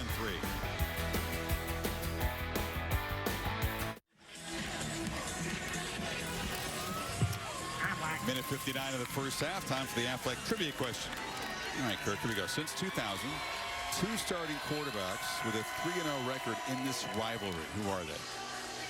It's not Tebow. I know he didn't. Leak started maybe one of those, and they lost one of those. They lost 1 year. 7, 8, 9. 07, 8, 9. I'm thinking Spurrier era. Well, they said since 2000. I'm going to say one of them is Sexy Rexy Grossman. They were winning games. That's a good one. I don't know. I have no idea who the other would be. Maybe it's a Georgia guy. Hold on a complete back on the run. Check this out, too. Trevor Etienne heading to the Georgia locker room. That's why we've been seeing so much of Nate Frazier. It's great to see him walk. I mean, he looks like he's feeling okay as far as his legs, but for some reason he's in there. So you're rotating. You're getting a little bit of Cash Jones, but a lot of Nate Frazier, the freshman. And Lagway out of the game. So many high-profile players today injured coming in, and the injuries piling up within the game. And the pitch, trying to get to the edge. And Frazier picks up a solid gain. It's going to set up 3rd and 3. Dijon Johnson, one of those guys stepping in as the starting corner, made the play. Looking down at my notes, the very first thing talking to Mike Bobo this week was we got to get Trevor Etienne going. You know, coming off that Texas game, having a bye, felt that, you know, the way Florida plays defense with a put safeties back. We got to win the line of scrimmage. We got to run the football. Get those safeties to come down and then let Beck go to work. And now ETN goes down, and now it's more about Frazier. Here comes the pressure. They're down, and it's batted down for the second time. So Beck, interception problems, and also the Gators batting passes away. That's big Cam Jackson. And this Gator defense gets another stop. Here comes the punt team. Yeah, they brought 7 that time, but you're right, Chris. We saw Castile earlier knock a ball down off of a blitz, and this time big Cam Jackson, who is 6'6", 342. Doesn't have much vert, but he doesn't need to. When he's that size, he can time it up. So minute 43. It's been like watching a different Gator defense the last 3 games, from where they were early in the year to now. Their losses are all the top 10 teams, and 2 teams went to Gainesville and blew them out. Cam Ward overwhelmed them. Marcel Ward was the quarterback for the Aggies. They won big there. Tennessee was a tough battle in Knoxville. Yeah. Chance to check in with Kevin Nagandi. Hey, Kevin. Chris, hey, how are you? Capital One halftime report minutes away. Booker McFarland, Kevin Nagandi in studio. So Ohio State wins a big one in Happy Valley. Down goes undefeated Penn State. Meanwhile, Miami comes back. Iowa State in trouble. Highlights coming your way. What's Carson Beck seeing? Really good job by this Florida defense, showing them a lot of zone coverage. And Beck is not anticipating really well. And then when they play man, they're bringing pressure on him. Carson Beck looks very uncomfortable right now. Much more coming up at the half. Back to you guys. Kevin, thank you. Appreciate that. Aiden Warner trying to get comfortable. He's a guy that grew up in Florida. Parents both went to Florida, so he's a Gator fan. Went to Yale, as we said. Preferred walk-on back here in Gainesville, and suddenly thrust into this situation, trying to protect the lead from the 6-yard line here. Walk-on quarterback, freshman running back, just trying to get on the same page as the play clock winds down. Ball off the left side. Do you keep it super simple if you're Russ Callaway? Absolutely. Oh, absolutely. Georgia knows that. They're going to use their 3 timeouts here. If Gators decide to run, they already used their first. Man, I don't know this answer to this question. I like the Rex Grossman, though. Who's the other one, though? 2000. Since 2000, athletic trivia question. Answer: since 2000, who wins 3-0 as a starter? Chris Leak up there? I'm going to go Chris Leak. I'm going to say one of them's got to be a Georgia quarterback. We got Grossman. Oh, you got it. Jake Fromm. Those are the years when the Dogs had it rolling. Yeah. This rivalry. Gators were going through some kind of a coaching carousel at that time. Billy Napier, this would just be enormous. I mean, a long, long way to go to pull a massive upset. But Florida's starting off this gauntlet where you get 3 top 10 teams, 4 top 20 teams in the next 4. You got at Texas next week. That's all you got to do. Go to Austin, LSU, and then Ole Miss. You think it's those are the next 3 games? Toughest schedule in the country. Top to bottom. Yeah. Mentioned already facing and losing to 3 teams currently in the top 10. 2nd and 9. Georgia fans making it loud on this inexperienced quarterback who delivers a long throw and a huge hit, and a flag comes in as Daniel Harris leveled DK, and they'll no doubt look at this for targeting. He saw soft coverage to DK, and Personal that's why foul. he took Targeting. this shot. Defense number 7. The previous play is under video review. They review all these targetings, but again, it's Dan Jackson, Janelle Aguero out for this half because of targeting in the last game. Well, this is a play because of this poor block. Badger looks inside. He does a terrible job there of doing his assignment, which is taking in the closest man up to the line of scrimmage. He looked inside to the safety and made it easy for Harris to make this play. Now we ask Bill, with a defenseless player there, Bill, did he get him in the chest or did he get him too high? I thought he went more to the side, got him up in the shoulder area. I would not like to see targeting here. I say no. Didn't use the crown of the helmet, you don't feel? Well, and again, it's a defenseless player. I think he gets him in the chest or on the side, like you said. Yeah, I don't see the crown of the helmet on it, but I see it going across the chest. I agree. I think, live it certainly looked like it. That looked like a... Yeah, Bill, coach me up there, Bill. What is he supposed to do there? Just so he doesn't. I think the defender did exactly what he was supposed to do. Yeah. You know, he So did does not Kirby. drop his head. Yeah. He went across the body. He didn't go up and launch into the neck head area. I think we all agree that was great form. That was great job. I'd be interested. Definitely suspect, but I have love no the fact problem. because you'll usually err on the side of conservative. The fact that you're letting this one go, I appreciate that. The error's on the side of correct. Come on, man. I appreciate that. But gray area, he'll usually go with the flag. You know, that's Bill. Come on. Well, John Allman, it was a nice visit to the booth. He's the replay official. Of course, After they're working video with review, the replay there was center. no foul for targeting. Yeah, here we go. It will be Playing third football down around here. and 7. Playing football. By Dogs rule, fans saying hallelujah. a video review inside of 2 minutes constitutes a 10-second runoff. Georgia has elected to use their second timeout to prevent a runoff. It'll be third down at the 7-yard line. I just pull whenever you see it, unless it's so obvious. If it's the gray area, I always pull for the defender for the sake of. I still love physicality. In a gray area, for sure. Well, yeah, it's just. Well, I'm just saying when a guy obviously like Georgia when they played Texas, they had 2 that were pretty easy to call. But that was just a great play by Daniel Harris. Really poor attempt of a block by Elijah Badger. And we're going to see Jackson and Aguero get back in this game after halftime. Now they showed the trust to throw it. He read it right. He had the soft coverage, so that would dictate to throw that ball out there to that slot receiver. Just if he gets a block out on the edge, he gets some positive yards there.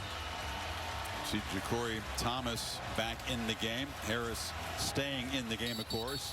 And serious test for Aiden Warner. Let's see if they continue to show trust on 3rd and 9. Oh, you got Georgia to use their second timeout with that 10-second runoff. So more than likely, you're going to have to run the football here, try to get Georgia to use their 3rd timeout or a high percentage throw with the 3rd-string quarterback here in Warner. High percentage throw and then try to get some yards after the catch. That's what Georgia's done across the board. They tightened up the coverage to take away those easy throws. And they'll hand the ball off and rely on their punter, Damon Wilson, making the tackle behind the line. And the Dogs do stop the clock with 1:17, and they'll be set up in pretty good field position, you'd think. So talented off the edge. Michael Williams on the other side. 10. Wilson ends up making a play, but Michael Williams won as well. They just both pinched. They were expecting a run of some kind, and the Dogs, boy, when they know what's coming, you don't have any chance of executing. Certainly need Jeremy Crawshaw to do his thing, averaging more than 46 yards per punt in his career. Starks is standing right near the 50-yard line.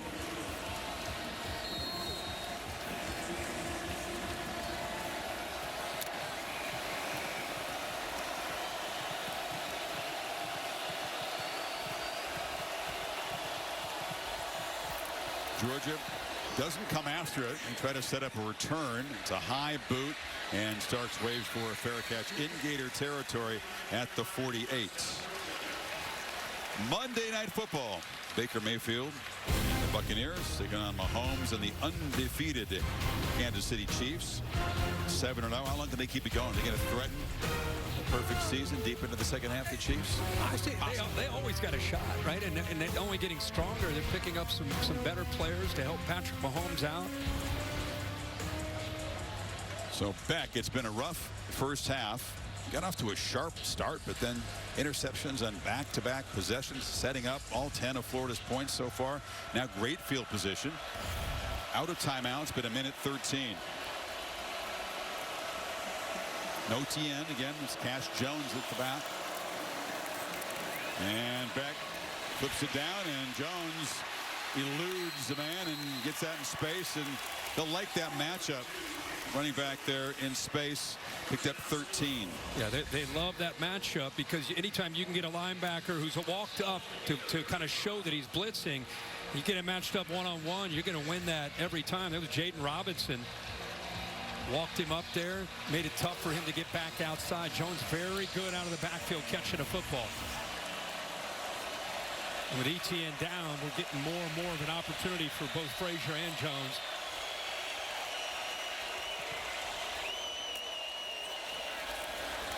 Late pressure. Back.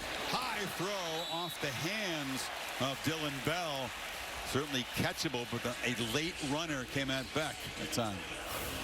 They ended up bringing 13 Gates, but he got this ball off well before the pressure. Another drop.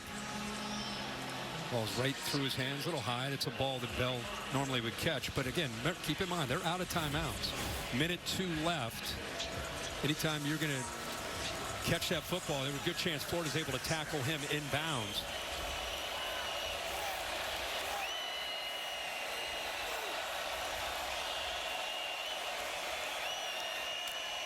Gators crowding the line. Rush only 4, and Beck looks downfield. Tried to throw a back shoulder fade to Bell that time. And Dijon Johnson, they call him Mustard. Dijon. Yeah. Okay. You know what? Mustard played really well here. Look, I mean, that's against Bell. Look at his speed there. I mean, he's in phase, meaning he is stride for stride right next to Bell. Making his first start today again doing with a heck of a job. Jason Marshall out, so it's 3rd and 10. Good size, 6'1", 200 pounds, had safety support behind him, allowed him to be a little bit more aggressive, but he was right there in position. See if Florida dials up heat on 3rd down, which they've been doing a lot of with these backers, or if they're just showing it and backing out. In field goal range, got to hurry here, just got the snap off, back over the middle, and it's caught and then dropped off the hands. Almost a 3rd interception. Gates was over there in the area, then Smith got his hands on it. Well, we just circle these backers and they bring them, and it looked like Shamar James ended up getting home, but look at this decision again. Look where he's throwing this football. This ball's coming out, and there's a Gator right there waiting for it. Almost comes up with a 3rd interception on the day for the Gators defense. So instead, chance to pick up 3 as Peyton Woodring trots down for a 53-yard attempt. He would be within a couple yards of his career long. Kicked a 55-yarder earlier against Clemson. Man, it's right. Puzzling first half. You come out and the focus is on Beck back in his hometown. You'd think he's going to settle down and overcome the interception problems. Instead, as you said, almost through a 3rd there. DJ Lagway, focus of the Florida offense, carted off. ETN's out of the game right now. Yeah. You got 2 of the high-profile names out. You got Lagway out. You mentioned ETN. Now it's going to be a game of adjustments here at halftime. How does this first half end? Florida, even though they've lost their playmaker, the guy they built their offense around for the second half, they got to be happy with not just the lead, but now they got to figure out, guys, we can't go into 4 corners and just try to hold on. You know that Kirby's dogs are going to come alive in the second half. You see it all the time. So you got to come up with a plan to be able to move the football with a quarterback that hadn't played a lot. That's a tough thing to prepare. Woodring trying to salvage something. It's already been a disappointing series. You take over at the +48, and instead of getting a drive going, you go basically 3 and out and settle for a 53-yard field goal. Great job by Woodring to bang it through into the hold it back, and so it's a 10-6 Florida lead. Well, at least they were able to get the points here near the end of this first half. Florida, you would think, will just sit on this. It's getting the ball to start the second half. These kickers, you watch them in the NFL, 53-yarders just almost become ho-hum. But even in college, we're seeing these guys get out at 50. Look at Kirby. He is feeling it today. Is Beck the only holder in college football who drives a Lamborghini? I'm going to say he probably is. It's probably safe to say, yeah. Part of his NIL deal. Holly, what do you have? Well, guys, you talk about the rivalry and how it's changed over time with players from all around the country. But Billy Napier does something called Rivalry 101. He makes the kids watch these elaborate videos, listen to the greats on what these games mean. Every player I talked to this week from Florida said, oh, no, we know about the rivalry. We've learned from our coach. We know how special this is. They've played well so far in this first half. They have. It's been a series, as you know, Holly, that hasn't really lent itself to huge upsets. You've never had an unranked team beat a top 5 team. So that's the setup coming in today. Never happened in the history of this Georgia-Florida game. Favorites have generally taken care of business, and it's been the dogs taking care of business in recent years. This would be an enormous win. If a long way to go, the circumstances, you don't have your quarterback who was your third string quarterback beginning of the season, and a walk-on now trying to this is where you protect this lead. He has had a chance with the injury to Graham Mertz to get second team reps, which means, I mean, he's seeing good defense when he's in practice, and you hope that all that preparation he's had will help him as far as the speed of the game against this Georgia defense. It would be surprising the most if they did something other than just hand the ball off here and get to halftime. Play clock down to 2. And that's Jackson falling for about 9. Gators do have a couple timeouts if they choose. And see, that's going to be what you're going to see in the second half. I mean, you're going to put this game on the back of your offensive line, which, according to what they told us this week, after the bye, that's what they did anyway. They said, guys, we're going to sink or swim with our attitude up front to run the football and take the pressure off of DJ Lagway. Now, different kind of system, but it's the same thought. They're going to tell them, remind them, guys, we got this guy, hadn't played a lot. Let's win it up front. Let's run the football and take the pressure off this kid. Here's how it happened. DJ Lagway, immediately after this tackle here, kind of slipped on the turf there. I think that's where the problem was. His foot gave out and right away clutched that hamstring. Yeah, instantly. That step right there.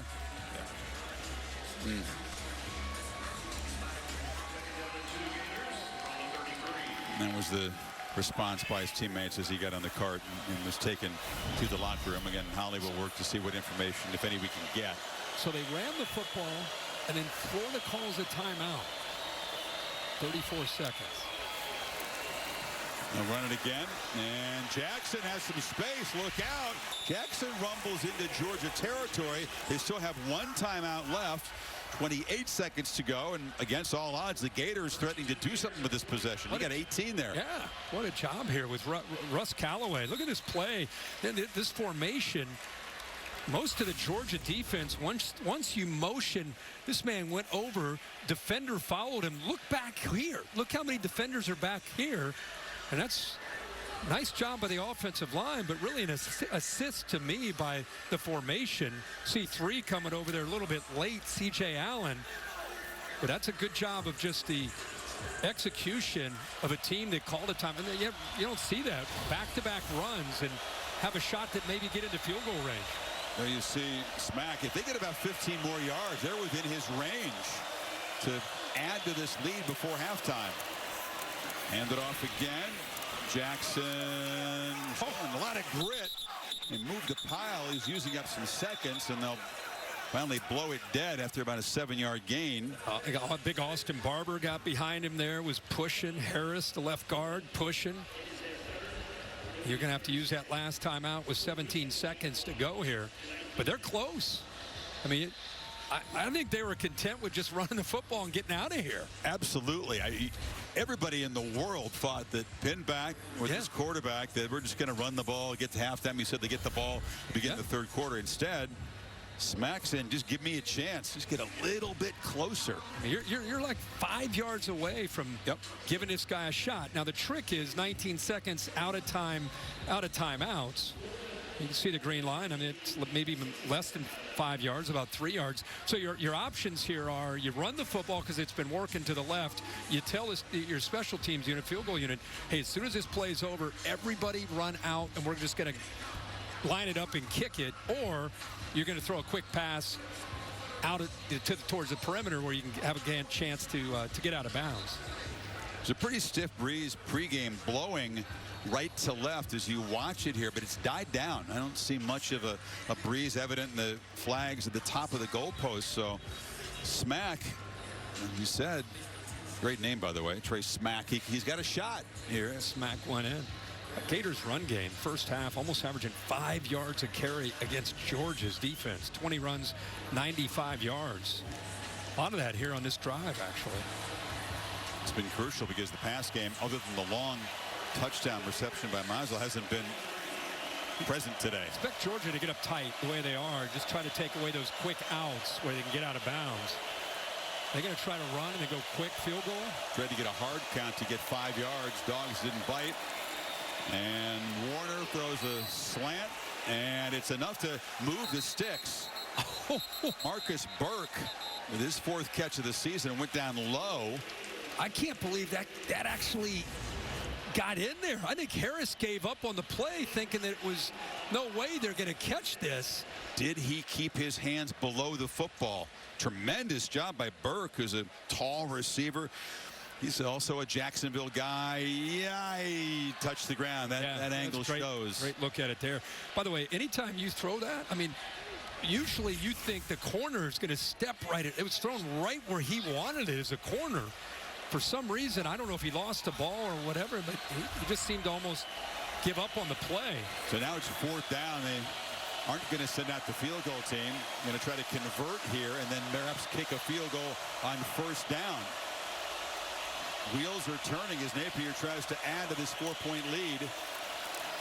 Warner delivers a shot in traffic. The catch is made. They got to hurry up. Now they can spike the ball. Yeah, just spike it. Clock will stop with the 1st down, so they're going to have plenty of time. That's a tremendous job. Force them to throw and they catch it, and then everybody hustling up there. They spike it very quickly.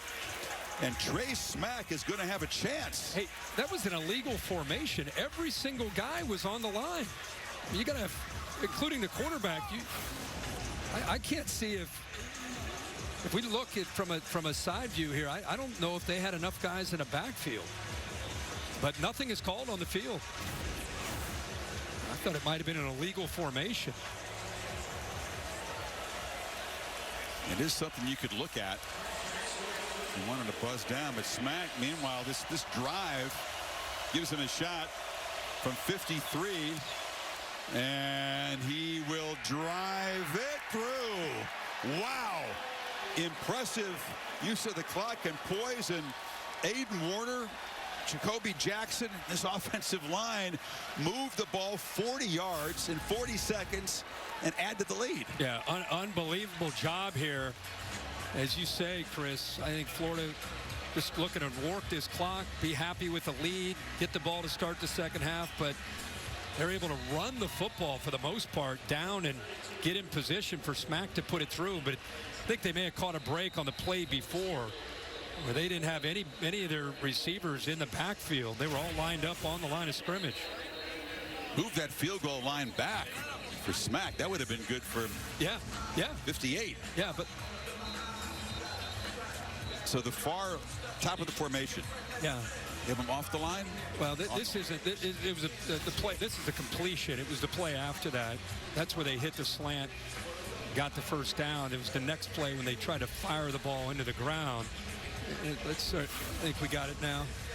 Look at that. 10 on the line. Yeah, you have one guy in the backfield. Kurt, if I could interject, there's no requirement on that. Okay. You can't have more than 4 in the backfield, but you can put everybody on the line. Okay, but not any more than 4. Okay. You never see that. When have you ever seen 10 on the line? Yeah. But what an eventful and in some ways deflating first half. Lagway goes out, but the Gators lead by a touchdown. Trevor Etienne not in there for Georgia. Back a couple of interceptions. It's just been, you never know in this rivalry game. Weird things have happened. The thing you could say, though, is Aiden Warner, as far as just knowing what to do and not letting the moment be too big. I mean, he's up at the line of scrimmage. He's looking at the defense. He's making checks. He's getting into the right play. I mean, he's in command of the system and clearly very well prepared coming into this game, even though he's behind Lagway. He had that slant, an important completion to get Smack closer, and it's 13-6. Billy Napier's big underdog Gators up on their rivals by a touchdown at the break. Holly? Well, Coach, what happened with DJ Lagway? He's got a hamstring. Pretty significant one, but he's a tough kid. And look, I can promise you one thing. This team will rally behind him for sure. We already saw that. What changes with your play calling with Aiden Varner in there now for you? Well, the Yale transfer, that's both parents are double Gators, right? So, you know, Aiden's impressed me, and he's earned that backup role, and he's had some great practices the last couple weeks. So we got to play well around him. We got to play with balance, and then he's got to be a good decision maker. We got to continue to play good on defense and find some place in the kicking game. And then just quickly, that was textbook execution on that last field goal. How proud were you of that event? A good situational football. You know, we told the team before the game, we know what the mission is, and we got the men to do it. And 13-6, we got 30 more minutes. Thank you, Coach. All right, thank you. Yeah, gritty first half by Napier's Gators. Can they keep it going? This would stun the SEC if this result holds up. Halftime report coming up after these messages. You're watching the SEC on ABC. Surprising first half here in Jacksonville. Welcome back to the SEC on ABC. Presented by Burger King. Heavy underdog Gators lead number 2 Georgia 13-6 at the break here in Jacksonville. A result that would be even more surprising because they're trying to do it without DJ Lagway. Chris Fowler, Kirk Herbstreit, Holly Rowe, the talented freshman quarterback, went down clutching his hamstring. Significant is how Billy Napier described it. Didn't look to be anything serious, but watch his leg slip as he tries to work free right there. And that was it right there. The left leg, as you said, he slipped, went out right away. The left hand grabbing on to that left hamstring. And this is a guy with a bright future in this sport. Be probably one of the faces of this sport down the road for Florida. And you can see his teammates who all, they love all these guys, but this guy has really been special to his team, helping turn their season around. And so he goes down, and a little bit of a shock to see. But Aiden Warner has kind of stepped in, the transfer from Yale, and he's got a 7-point lead to work with here in the second half. See if they can close this out. Gators get the football first. Again, Lagway only playing because of a season-ending knee injury to Graham Mertz. Meanwhile, on the Georgia side, the concern is for Trevor Etienne, who left the game in the second quarter. Holly, what have you learned about that? Well, Coach Kirby Smart told me he took a pretty significant shot to the rib. He is going to try to play here in the second half, but he's in a lot of pain, so they don't know how much or how effective he will be.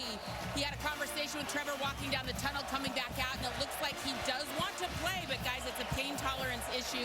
Also talked to him about Carson Beck settling down. He said he's got to take what the defense gives him. He's just trying too hard, got to make some better throws and better decisions over the middle. Good stuff, Holly. Meanwhile, Warner, this transfer from Yale, comes from the Orlando area, living his dream here, and the pass is incomplete on the crossing right, couldn't get it to DK. So you go from being a big Gator fan to being a Gator quarterback in the rivalry game against Georgia, trying to protect the lead. Yeah, but again Georgia New Haven. Well, that's a little different, right? But watch him at the line of scrimmage, man. I feel like they love this outside zone. I think they feel like they have something. That was what we saw a lot of at the end of that first half, that drive that they had. It got them into field goal range to give them a 7-point lead. 2nd and 10 run off the left side. He's able to produce 7 yards. Yeah, they keep working that outside, the double team on the edge, and then try to get up to the linebacker. Georgia defense now does get back Dan Jackson, their stalwart safety, and Janelle Aguero, who plays the star position, suspended for the first half, but suddenly you get 2 key guys back there.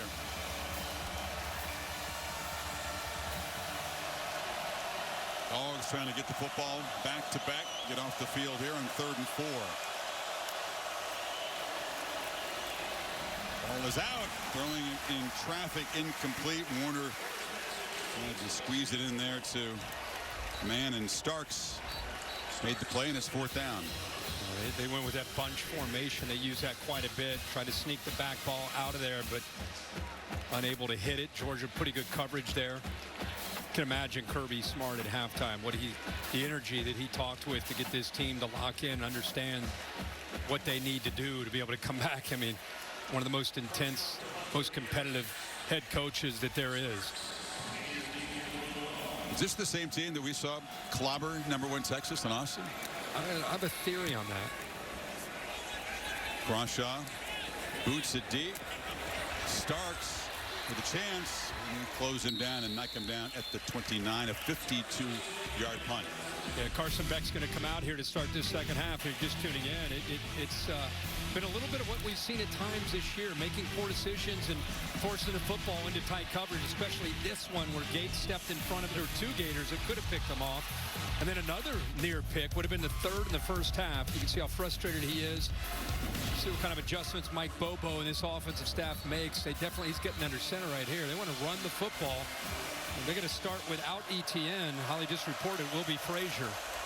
Yeah, the running game didn't really get going in the first half. Just 55 yards on the ground. Frazier has a little crease and accelerates for about 12.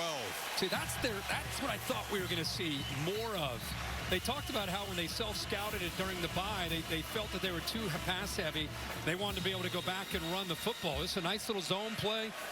Opened up nicely. That right side is powerful. Georgia's banged up in that running back room. Branson Robinson. He has a chance to return later. He has an MCL sprain. ETN out there. It's Frazier and Cash Jones. Going to carry the load right now. Yep. I'll tell you, when they do want to run the football, that is a physical, big, long defensive line that they're running into. Probably the strength of this Gator defense, like most SEC teams, is up front with the depth they have. Back on 2nd and 9. Hit as he throws. It's wobbly, and it's picked off again. Jack Pyburn there to pick it off, but Grayson Howard leveled back and made it a pretty easy interception that time. Wow, they brought the pressure, and I thought he might have a little bit of a feel for this pressure, but instead he just doesn't see it or feel it. It's the AT&T clicker, and watch this pressure. He comes clean. He hesitates for a second. I think that's what made the offensive line. They take 2-on-1. They got the big guy, but the backer comes clean and hits him. Ball's in the air, and of all people, it's Jack Pyburn, like you said, who's a defensive end. That ends up dropping into coverage on that zone pressure, makes the pick. The big fella showing some athletic ability there. Look, plays with so much emotion. He sure does. Another Jacksonville guy. Some Jacksonville quarterback, Jacksonville linebacker picks him off, and the Gators at midfield trying to add to the 7-point lead.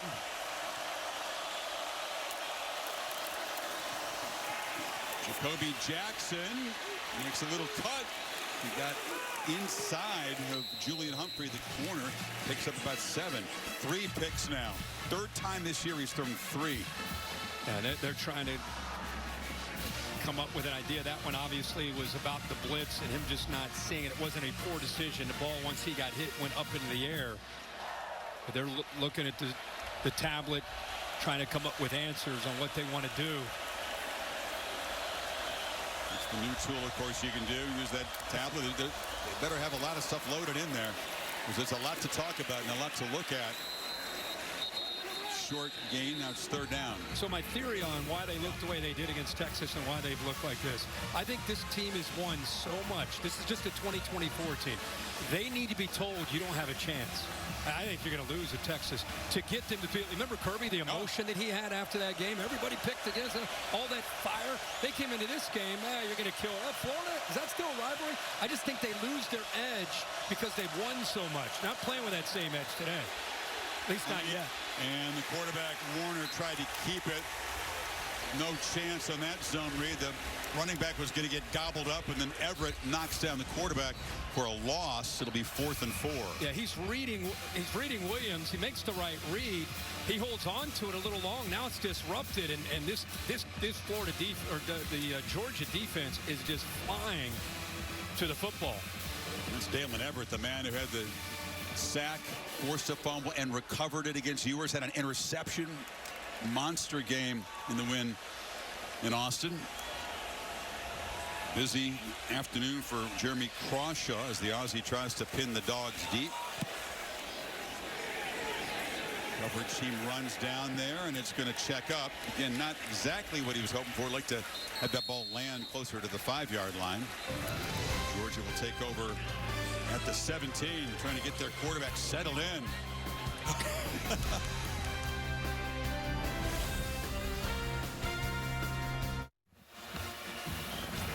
Kirby Smart wants his dogs to wake up. Little love pat to Lawson Lucky, the tight end. Everybody. Watch this exchange. Now, who's going to get in with Beck? Let's go. Let's go. I mean, Carson's just kind of flat line look. Yeah, straight ahead, just trying to lock in, trying to get things going here. See what Georgia does to get this thing into rhythm. With this offense, it can be at any moment. This Gator defense feeling it. Is a reverse. Smith trying to get the edge, and Arian Smith is knocked down hard. Flying to the ball is Jordan Castell, the safety. Boy, Castell, he came up. He gets hit, makes a huge hit. That's how it sounded. Big one. Smith popped up, Castell down on the field. So Bobo going to the end around, trying to get an explosive, one of their faster players. Yeah.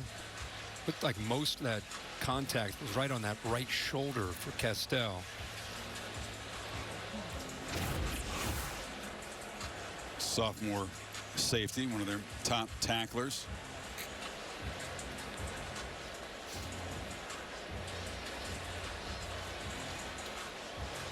Talked about over the years these runs, the forceful personalities, as this tug war back and forth. Yeah, Spurrier won the Heisman Trophy in '66, but he threw 3 interceptions. And then Georgia scored a late touchdown to kind of run up the score. Final seconds there to win it by 17. Steve didn't like that. And then as a coach, paid him back. This is a flea flicker late in a blowout. That's Kirby right there making a tackle. Yeah, this is to get half 100 between the hedges. That Kirby comes in there late in the touchdown. That was an intentional run up the score kind of thing, and enjoyed doing it. We got half 100 on him, boys. That's what you wanted. We got it. Love it. Long throw. Almost broke free. Dragged down to 30. First down. Denson got him down. Spurrier, one of those guys that turned it Florida's way. Kirby Smart takes this very personally. Lost twice to the Gators in 8 meetings. Frazier makes a nice little cut and comes back to the middle for a 5-yard gain before Cam Jackson and Denson knocked him down. Little extra bounce for the Dogs offense here. Going a little bit of tempo. I mean, not NASCAR tempo, but going a little bit of tempo, no huddle. And I think a lot of times that can help the quarterback. A quarterback that maybe is overthinking, quarterback that's overanalyzing in his mind. You can eliminate some of that by going a little bit faster. Again, they're just not huddling. They're not necessarily going that fast, but the coach can communicate up to 15 seconds into his headphones. Beck steps in across the middle. Levitt's got it into Florida territory. One of the better balls he's thrown today. This is beautiful because he worked from his left, works through progressions, comes all the way back. Watch his eyes. Watch the head. Left, left, left, come back. Opened up in the middle. Perfect throw.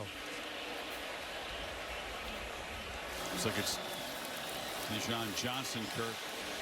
Corner down on the field for Florida. They're checking him out. And there's the eyes working from the backside back to the front. And it's not just about Carson Beck. It's about these receivers being able to pull away and get separation. Lovett that time did. Here's Johnson. Intensity of this game. Expects injuries to play a role there. You saw Jason Marshall. His streak of 35 consecutive starts broken today. Johnson steps in his first career start alongside Devin Moore, who had a pick. Aaron Gates, reserve star player, his first career interception today. Yeah, has played well. The whole secondary has. The whole defense has. I think we may have another, leg injury here for Florida. He's going to the locker room right away, and I think, like Lagway, as soon as he went down, he was in coverage and man coverage. As soon as he went down, like Lagway, he immediately grabs the back of his leg. So you mentioned Marshall. Now you have Johnson that goes down. Bryce Thornton in their backup corner, pressed into duty. First down from the 48. Your fourth corner. End around again. This time they try to get Bell around the right end, and Dylan Bell galloping developing into the secondary. Georgia's running game finally produces a huge play down in the red zone. Xavier Truss, big fella on the edge, sprung him. Denson right here, and off the edge of this defense, they end up losing contain. You also see McCray there, who just had his eyes in the backfield. So those big linemen came pulling around. There's nobody there to block. So it was so much room there for the convoy to lead him down that right sideline. We said at any moment they can catch fire. A couple good throws by Carson Beck, and we got another Gator defender down. 33-yard gain. That's Sharif Denson. Plays that star position. That's the third defender on this drive alone that's gone down. Walking slowly, not to the locker room, thankfully, over to the sideline instead.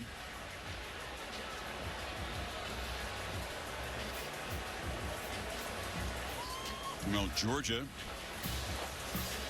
hasn't found the end zone yet. Set up at the 15-yard line with a first down.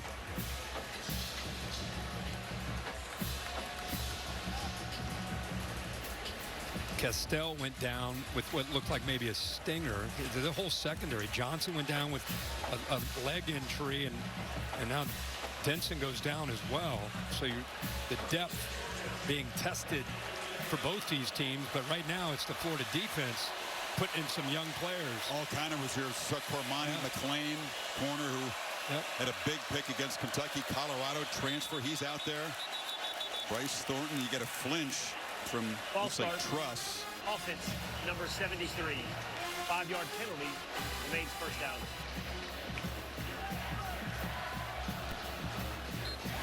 There's a limit to next man up, isn't there? I mean, wow, is this defensive depth being tested? Looks like Jordan Castell back on the field now.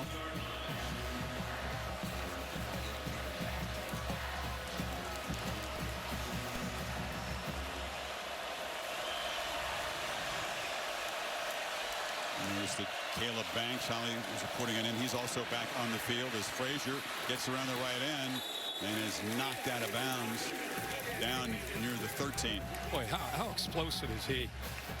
What a future he has for the Georgia offense. This kid's a true freshman. And, I mean, immediately when he gets to the corner on that outside zone play, but he is able to. Clyburn, to me, looked like he was in pretty good position. 44, the defensive end. He just gave him a little stutter and got around him. Not many guys go straight out of Compton and end up in Athens, Georgia. LA area recruit. You mentioned modern day powerhouse program, and he's ready for this moment. Cash Jones spells him on 2nd and 8. Beck across the middle, slant, bobbled, and caught eventually by Bell in the carom. First and goal, but dangerously close to another interception as that ball popped up into the air. Yeah, I think it looked like McLean got a hand on that football. Who's just got into the game. Well, he may have missed. That ball may have initially gone off of Dylan Bell. But he was in position. He just didn't finish on the play. But what concentration to finish on the play there by Dylan Bell. Wes Bridges was in the vicinity. Right. Tremendous toughness and focus shown by Bell, who's made the big running play earlier on the end around in this drive. Now sets him up inside the 2 for the 1st and goal. Yeah, man, I personally love how hands-on Kirby Smart is as a head coach. Nothing happens on this field without him being engaged with the visor. I mean, he's right literally there. hands-on. Yeah. I agree. He is. Yeah, right. He's all over it. He wanted his team to respond with some urgency. And they have on this drive. Frazier trying to get the Georgia first touchdown of the day, and he dives to the end zone. And did a little Gator chomp afterward.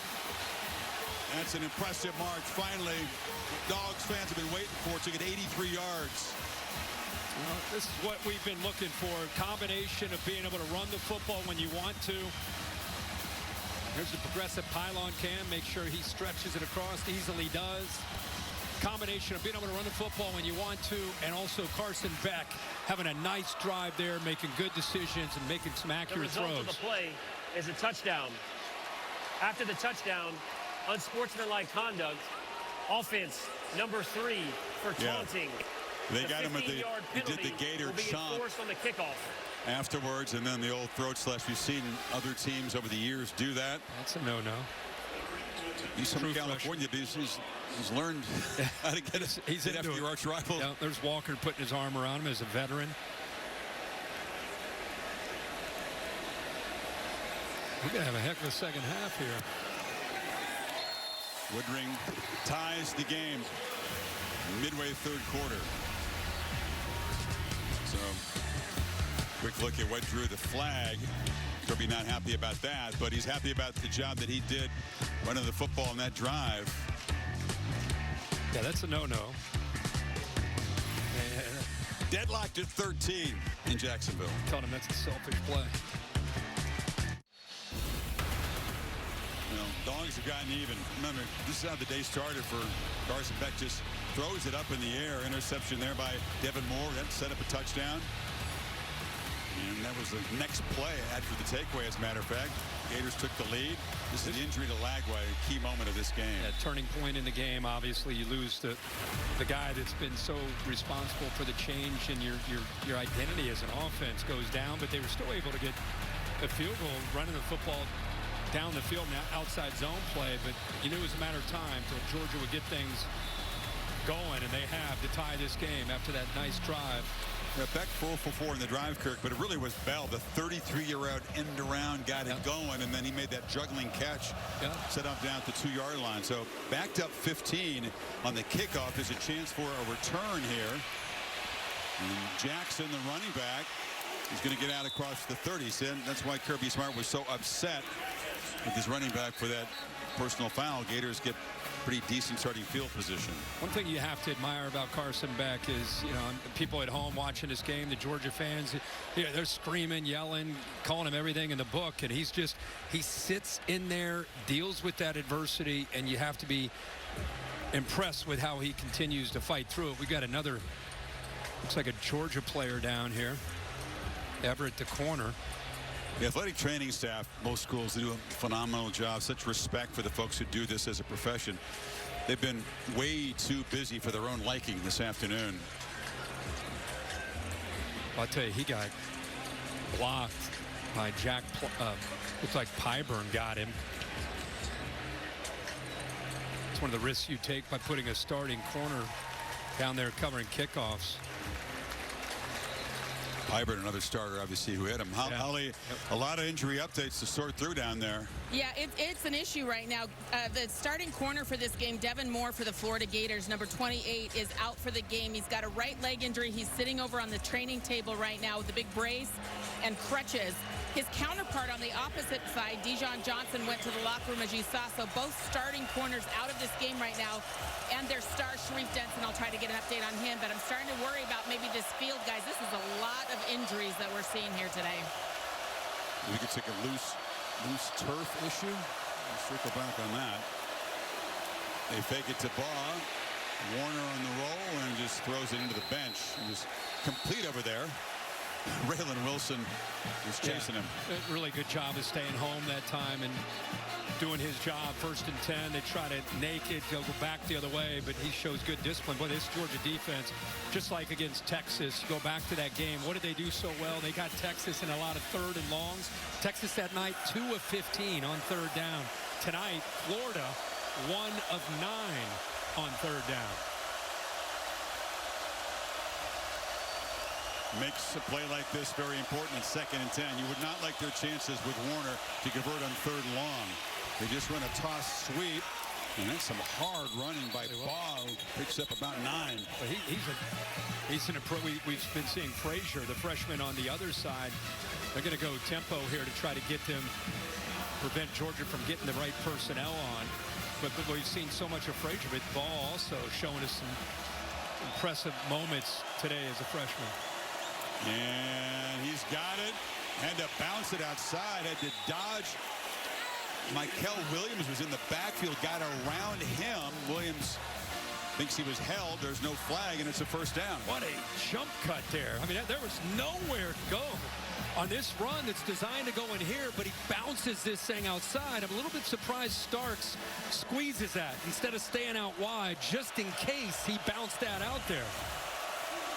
You can see why Williams was complaining. A little tug of the jerseys. He tried to get to that edge. Play fake on first down. Warner backpedaling and now being chased, and he'll just throw it away as the pressure was closing in from C.J. Allen.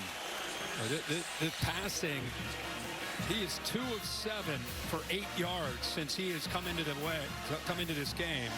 Obviously needing to try not to lose it on offense, being conservative, trying to be smart, but nothing right now. They're very one-dimensional running the football. And outside of that long touchdown pass, after they got the turnover, they threw that 43-yard touchdown. They're 3 of 12 for 12 yards passing in the game. Yeah, 4 completions today. They had a total of 12 in the win over Kentucky, but a lot of those were big plays. So, and that's a attempted pass that's incomplete. They're not calling it. See, now they're going to rule it. There's some question, was it a backward pass? But no. Even the simple things are hard to complete right now. He looked downfield to see where he's going to go. Took his eye off the ball, but that ball is thrown from the 44, and it's caught or attempted to be caught around the 45. So it's definitely the ball's going forward. Close, but definitely going forward.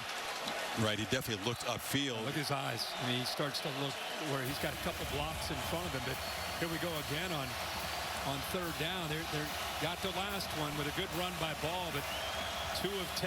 You know, Georgia as good as anybody disguising and trying to confuse the quarterback. Got to hurry. Do they get it off? No. Play clock wound down. Napier just did get the timeout called to keep this from being an even longer attempt at third down. Tie ball game in Jacksonville, midway third.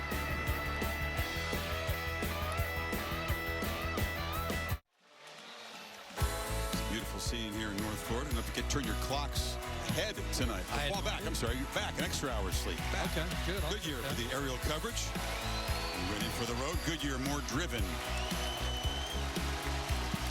All right, Gators. Tough chore here. 3rd and 10 for Aiden Warner right near midfield.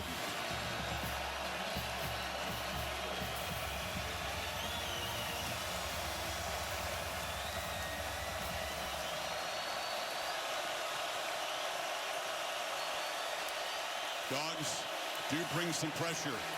Warner on the move, slings it high, and it's complete for a first down. Elijah Badger finally involved. How do you do, Mr. Warner, on 3rd and 10? They move him in motion here. He'll work up, then back out. He's matched up man-to-man against Dalen Everett. Gets a little bit just enough. And how about the throw, like you said there? Best throw we've seen by far from Warner, the transfer from Yale. Somehow convert on 3rd and long. Baugh has it. And he's hammered as Dan Jackson came up to fill. They grabbed him low and high, gained about a yard. Jackson out here bringing some fire. That's what he's known for. 6'1", 195, fifth-year senior, plays with a ton of emotion. We've talked a lot tonight about out the whole first half because of the targeting call against Texas. Finally gets into this game, and if they run the ball, you'll see 17 coming downhill in a hurry. Just respected around the SEC guy. Came to Georgia as a walk-on. No offers out of high school except Air Force. That was it.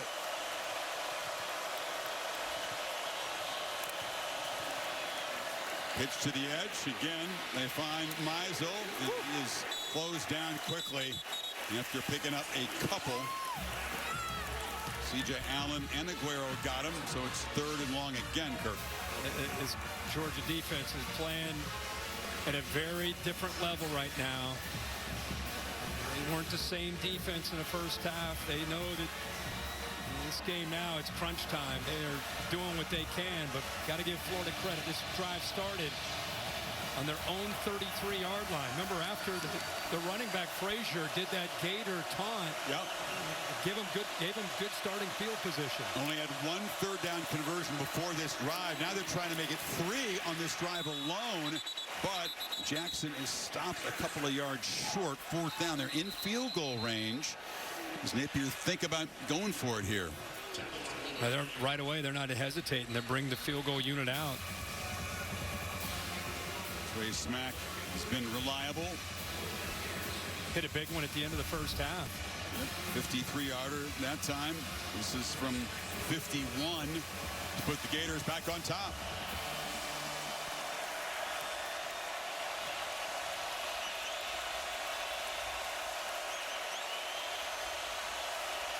Oh, the snap on the ground. Disastrous play. Still rolling around. Dogs trying to scoop it up. It's still alive. And a special teams disaster for the Gators when they're trying to take the lead. Instead, set the Dogs up deep in Florida territory. That's a bad snap. Lowe gets away from the holder. Marco Underwood was the snapper. My goodness. They've been so reliable in this department. The efficiency of the operation at the end of the half. It's a ground ball under the mitt there. Yeah, ball was just low. And then it became a scramble. Crawshaw looked, I mean, he obviously is just trying to make a play on the football. Georgia trying to turn it into a touchdown. Instead, sets up back at the 36. And Georgia see if they can capitalize now on this big opportunity. Momentum. Wearing red right now, and this Georgia crowd has come to life.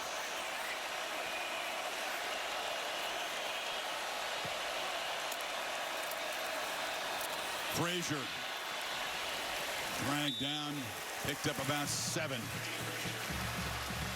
We call it 6. Wow. Needed to be really good in special teams, and they had been until that bad snap. Lost 31 yards. Only did not get the 3 points. But set up Kirby's team in great position. Big ask for this Gator defense right here.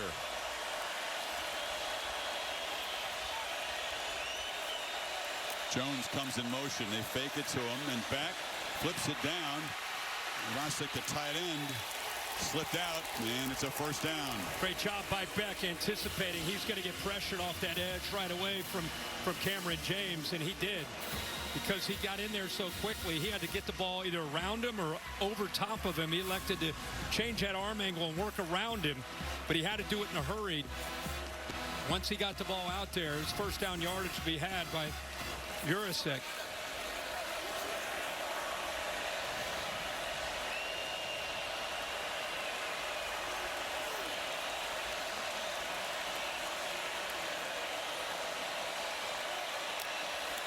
Back looking to throw in 1st down. Picked up the pressure, flipped it across the middle. Cass Jones making a move and fights all the way to the end zone. And Georgia takes the lead.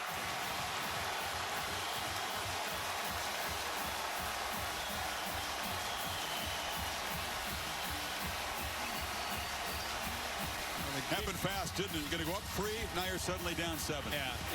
You said it. The momentum had really switched in this game. And Florida had a chance to recapture it with the drive that they put together. But the snap, of course, got away from the holder.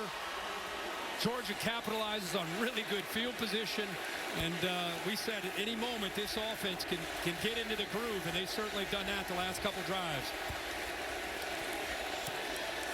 Cass Jones and Frazier stepping in with Etienne out of this game. Dogs up by 7 now. Cass Jones is so dangerous out of the backfield. He'll get matched up right here, one-on-one. They just clear it out. It's a one-on-one. Everybody else in man coverage. Look at the move at the top of this route. Give him a little shake, a little bounce, and then into the inside, being able to beat Shamar James, and then the physicality there right at the goal line to get it across for the touchdown. Broke 3 tackles. Did. Right there from James, keeps the balance, shows you that strength, and then lowers the shoulder, goes through a couple safeties. Great play by Cass Jones. And again, I keep saying it, but I'm just incredibly, anybody who loves college football, you got to be proud of a guy that faced adversity. It hadn't been a great day for Carson Beck, but he hadn't shied away from it. He's kind of stayed in this battle. And these last 2 drives, he's made some big throws and, more importantly, been a good leader by going through those tough times. He'll grow from that. Cash Jones, another guy who's stepping up. Injuries all over that Georgia running back room. At the beginning of the year, you wouldn't have figured Cash Jones was going to make a big play to go ahead of the Gators late in the 3rd quarter. But he has not at all answered the call, as Georgia players have been doing in recent years. Take advantage of an opportunity. So, it's coming up soon. Tuesday night, the exclusive reveal of the first CFP Top 25 rankings. We'll be joining Reese and the gang. Ward Manuel's the Michigan Athletic Director. Is the committee chairman this year. 7 Eastern on ESPN, also on the app. Just a few things going on Tuesday. It's good. I'll be dialed into that show. Yeah, if you want to break from the other stuff going on Tuesday night. Oregon, #1 in the AP poll, leading Michigan at the moment. Now it's loud. And Aiden Warner trying to manufacture something here with Jacoby Jackson, who's about their 4th running back on the depth chart, stepping in to make a play. Mikel Williams got him behind the line. That's a 6-1 defense. They have 6 guys at the line of scrimmage, and that creates one-on-one opportunities for Mikel Williams and Walker and company. You're not going to win. If you don't have an ability to throw the football, they know you're going to run. They're just going to stack the line of scrimmage and beat you one-on-one. Warner with an empty backfield on 2nd and 11, final minute of the quarter. Steps up and is not going to escape. Not the most explosive runner. Chaz Chambliss got him down, and it's 3rd down and extra long. Like Glenn Schumann, a defensive coordinator from Georgia, in my mind, one of the top coordinators in the country. He had a plan to come into this game against a true freshman, DJ Lagway, and mix up the looks. Now you got the transfer from Yale, and Glenn Schumann still doing it. Giving one look, going to another. Lagway there, of course, is out. But Schumann, now that he's got Jackson back, he's got Starks back there, got the momentum, you got that defensive front. The Dogs are feeling it. 2 third-quarter touchdowns by Georgia. They're on top. Final quarter from Jacksonville coming up. Back after this message and a word from your local ABC stations. You're watching the SEC on ABC.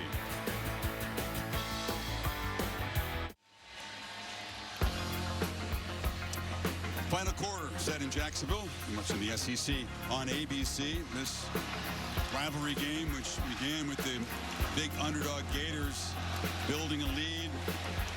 DJ Lagway goes out. Gators seize momentum, and instead of being up 3, Florida, a misfired snap. They're now down 7. And Aiden Warner, a really tough job here, beginning with a 3rd and 14.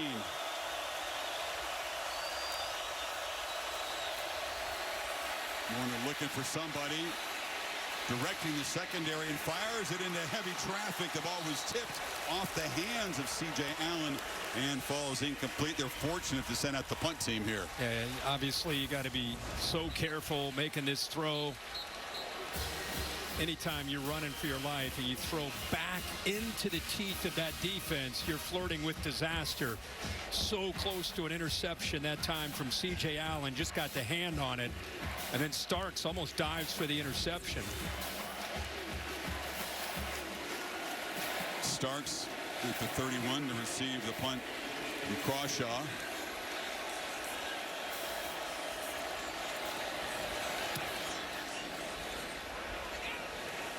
Typically solid effort, and fair catch made at the 25. Here's that sequence. The Dogs had tied the game, but Gators got something going, and then this snap, instead of a 51-yard field goal attempt, they lose 31 on the play, and it sets up Beck and company. Lagway cannot believe that missed opportunity, and there's Cash Jones cashing it in. Yeah, and he's more than capable of making. What an effort here by Cash Jones. Get that touchdown. Carson Beck fired up. You know, he's capable. He made the 53-yarder earlier. Not only does it put you up 16-13, it maybe slows the momentum down. but the Dogs able to capitalize, 7-point lead, get the ball back now.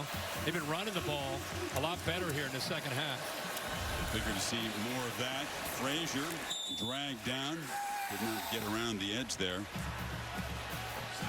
Justice Boone, one of the backup defensive ends, making the play.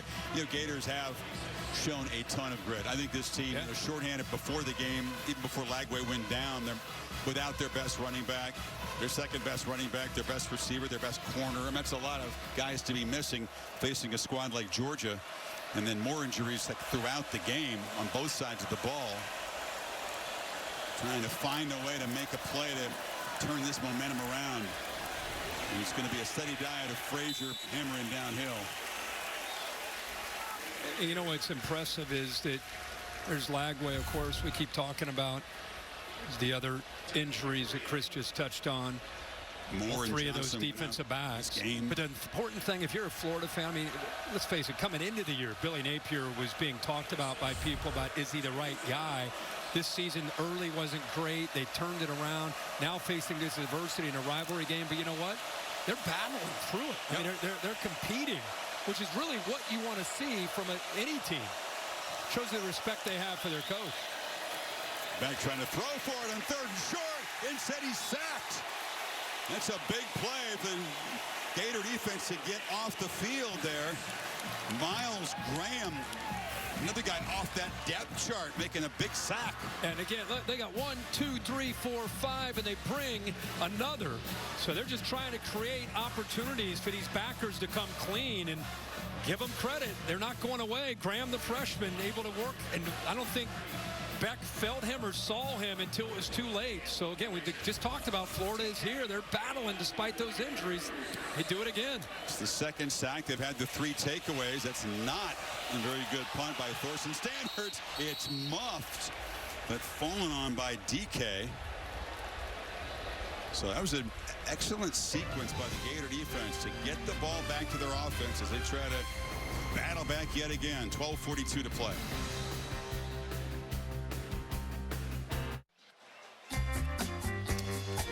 Marcel Reed. Focus there on bottom right. He's locked in. Marcel Reed's locked in. He is. They go on the road here. Obviously, you know, trap game.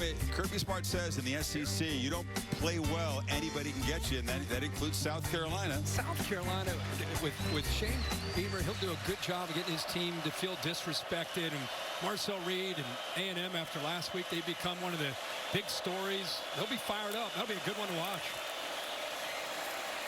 First down handoff. That's Jaden Baugh.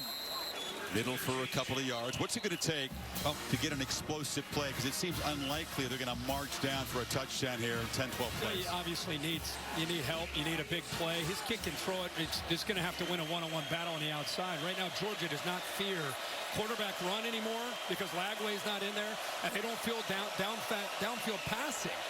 So consequently, they've loaded up against this run game. They've given up -3 yards in this second half. Trying to run it into a very heavy box with very talented players, and nothing there as you might expect. Tyrion Ingram Dawkins got him. Think about that. You go from having to respect the edge because of the quarterback run game with Lagway, who's now out of this game, and you don't have to worry about that threat anymore. That's another gap you don't have to worry about.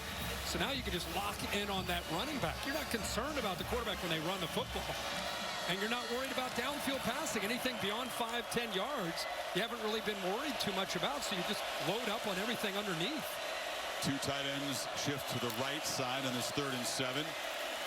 Flag is out. Ball is incomplete. No one open over there. It was tight coverage on Burke by Dalen Everett. And we'll check the marker.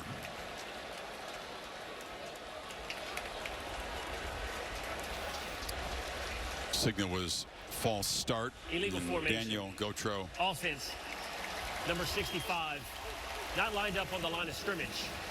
The penalty is declined. 4th down. And they don't need to take that penalty. Florida will punt it away. They now have 7 of their 11 drives have been 3 and outs. Think about that.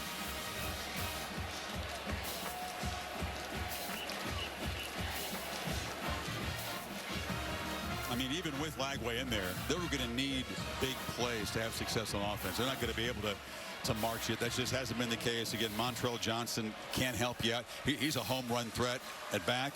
Trey Wilson is a home run threat at receiver. They're missing those guys. So the playmakers, few and far between at this moment. But fair caught at the 12. So this is another chapter in this long rivalry. Still up for grabs here with 11:20 to play. Dogs back to work, up by a touchdown.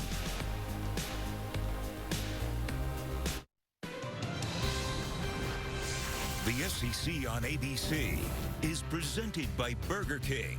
You rule. It's a short ride for Caesar and the All-State bus down here to Jacksonville. What's the All-State Good Hands play this weekend? Wow, what a great game. Davison Igbinosun with maybe the play of the game. Look at this near the end of the first half, 13 seconds. Looked like a touchdown, but Igbinosun takes it away. Look at this football. I mean, it's in his hands, bobbled, and somehow one and white gets that football secured. Right foot is down, interception, and a touchback there at the end of the first half. That would prove to be pivotal in that football game. By the end of the game, Penn State first and goal at the Ohio State 3. Yeah. 4 plays, could not get it in. The Buckeyes ran out the clock. Yep. Defense really stepped up in some critical moments.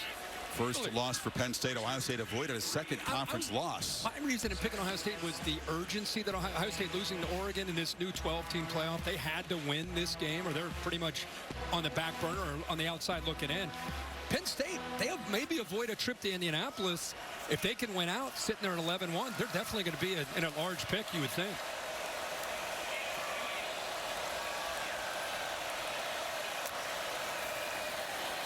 Jones, who just scored the touchdown a while ago, tripped up after a short gain. It's going to be third down. Denson made the tackle. I mean, it almost feels like with that momentum flip and 2 straight touchdowns, the crowd's kind of out of the game. Florida fans, a lot of them have left the stadium. It's a 7-point game.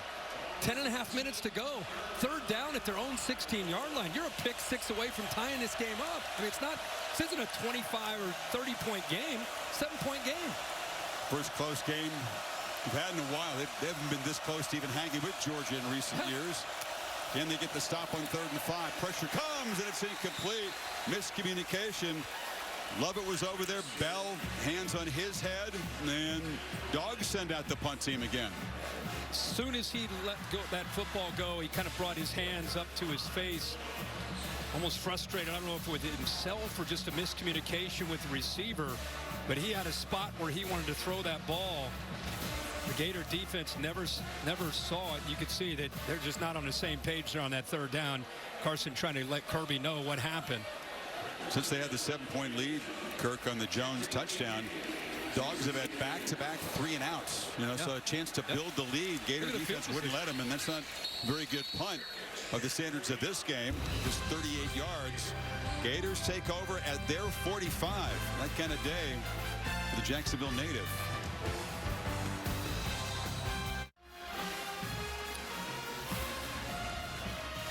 We saw something similar in the Georgia-Alabama game. A little hand signal to receivers. You can see Lovett. He's not quite sure. 86 gives the head nod. But a complete miscommunication in a critical moment here, deep in their own territory on 3rd down. And look at the frustration on the fade. Don't put this one on Carson Beck. That's him trying to tell his receiver with a hand signal, let's get on the same page, and it's a miss. The Gators still have life. They've gotten back-to-back stops, still down 7 here. Here's Aiden Warner with the help of Jacoby Jackson trying to create something here. Looking to throw in 1st down. Warner fires down the middle, and it's incomplete. Well covered was Elijah Badger. Imagine being Warner, Kirk. He gets in there, mop-up duty against Samford. Lagway started that game. Gets in there, runs for a 9-yard touchdown. And he said he almost blacked out. It was a surreal experience as a kid who grew up watching the Gators just to get in a game against Samford and score. Right. That for him was a throw. Here he is against the Georgia Bulldogs. Right. In a close game. Unreal. Going to engineer something, and something he never would have imagined. What an opportunity. That's the way you should look at it. What an opportunity. Beyond his wildest dream. Exactly. Can he somehow seize it? Steps up, launches downfield, and the catch is made. It's Badger inside the Georgia 30, right on cue. Yeah, I mean, right on cue, we said these guys are a possession away. He's going to work across. Let's watch the linebacker here, C.J. Allen, who's got it, reading the quarterback. He's got to get depth. He's got to get depth with his back there to the quarterback. Never locates the football. Good recognition there by Warner to fire that to give the receiver a chance. 26 yards on just the 7th completion for this Gator offense. The 5th by Warner, 5 of 15. First down run, Jackson into that heavy box, picks up a couple, and there's a flag down.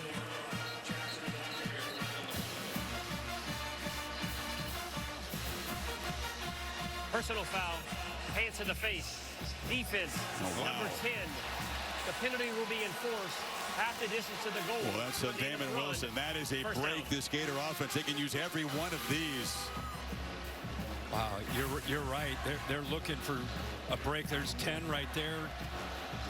Wilson, left hand gets up in that shoulder pad, like close to the face mask, and close enough where he got it up to the lower part, and that's what they called. See Kirby wearing his emotions on his sleeve down there. How about this, Kirk? That sets up the Gators at the 13, trying to punch it in and incredibly come back to tie this game. They look to be out of a few minutes ago.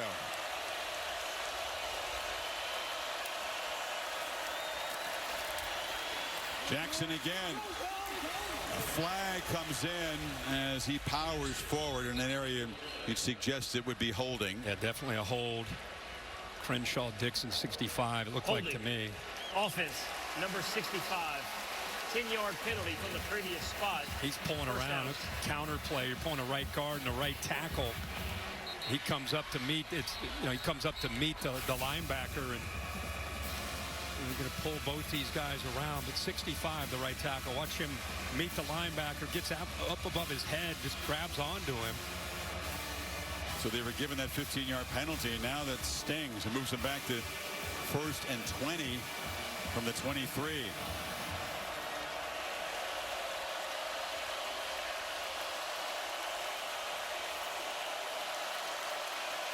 Play clock at 1. Did they get it off? There's no flag for delay. Jackson powers forward. They maybe with a 1/10 of a second. That was close. Cut that off. I tell you that, they don't have Montrell Johnson, their leader, in this backfield today. We've seen a lot of Ball, the freshman, but the combination of Jackson and Ball, this kid Jackson runs hard, man. I mean, he is giving them at least positive yards and running through a lot of tackles there. Over 5 yards, over 5 yards of carry. Out of Pensacola, went to a junior college in Mississippi before coming to Gainesville. He got 8, so on 2nd and 12, he's got the ball again. Jackson makes a cut. Jackson to the end zone. In this collection of gritty Gator backups within a PAT of getting even here. We just said this isn't a 30-point game. They're a possession away from tying it. The stadium was flat. The Gators, a lot of them have left, but they've been a run back.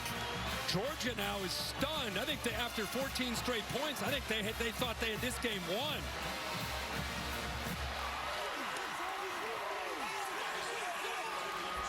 So Warden makes the throw. Then you had the face mask penalty. They survive a 1st and 10 holding penalty. And Jacoby Jackson running like Emmitt Smith out there. This game is dead even. Well, we've done some Georgia games where they lose the edge of their defense. They motion here, play a man coverage, they go with it. Watch them on the edge of this defense with it. Tackle makes a nice block. Man-to-man, you get a 2-for-1 right here. Watch the receiver. He takes out Jackson. The corner follows him. The other corner's downfield, playing man-to-man. Doesn't turn around to see the football. But they get to that edge. A ton of space. He's been physical, but this time out in that space, he makes some people miss and takes it all the way to the house. They battled another rival, Tennessee, on the road. That was the game when Mertz went out. Montrell Johnson went out. Lagway made a throw, a big 3rd down throw. They got into overtime. did not execute well, couldn't finish the job. It was a gritty near upset. They don't want any near upsets today. Can they execute down the stretch? This is, you know, we come in and see we're doing Florida, Georgia. We haven't been down here in a while. You know, as broadcasters, you're always like, hey, this never know. Could be a competitive game, rivalry game. And here we are 20-20 with 7:29 to go. And a chance for Carson Beck now, who's had to answer through some adversity and has done a good job of it. Going to get another chance. Like we felt, probably you at home, a lot of you felt, the Florida fans left, that when Georgia got up 7 points, it was going to be tough for them to come back with Warner. And then they had 2 chances on offense to kind of build the lead, get a drive going, and really put this thing away. Couldn't do it. And all of a sudden, Florida has gotten even. And at the midway point of the final quarter, Carson Beck, you saw the frustration. You highlighted it in the last possession. He always talks about shaking it off, turning the page, forgetting the last play, being composed in the big moment. Can he do it right here?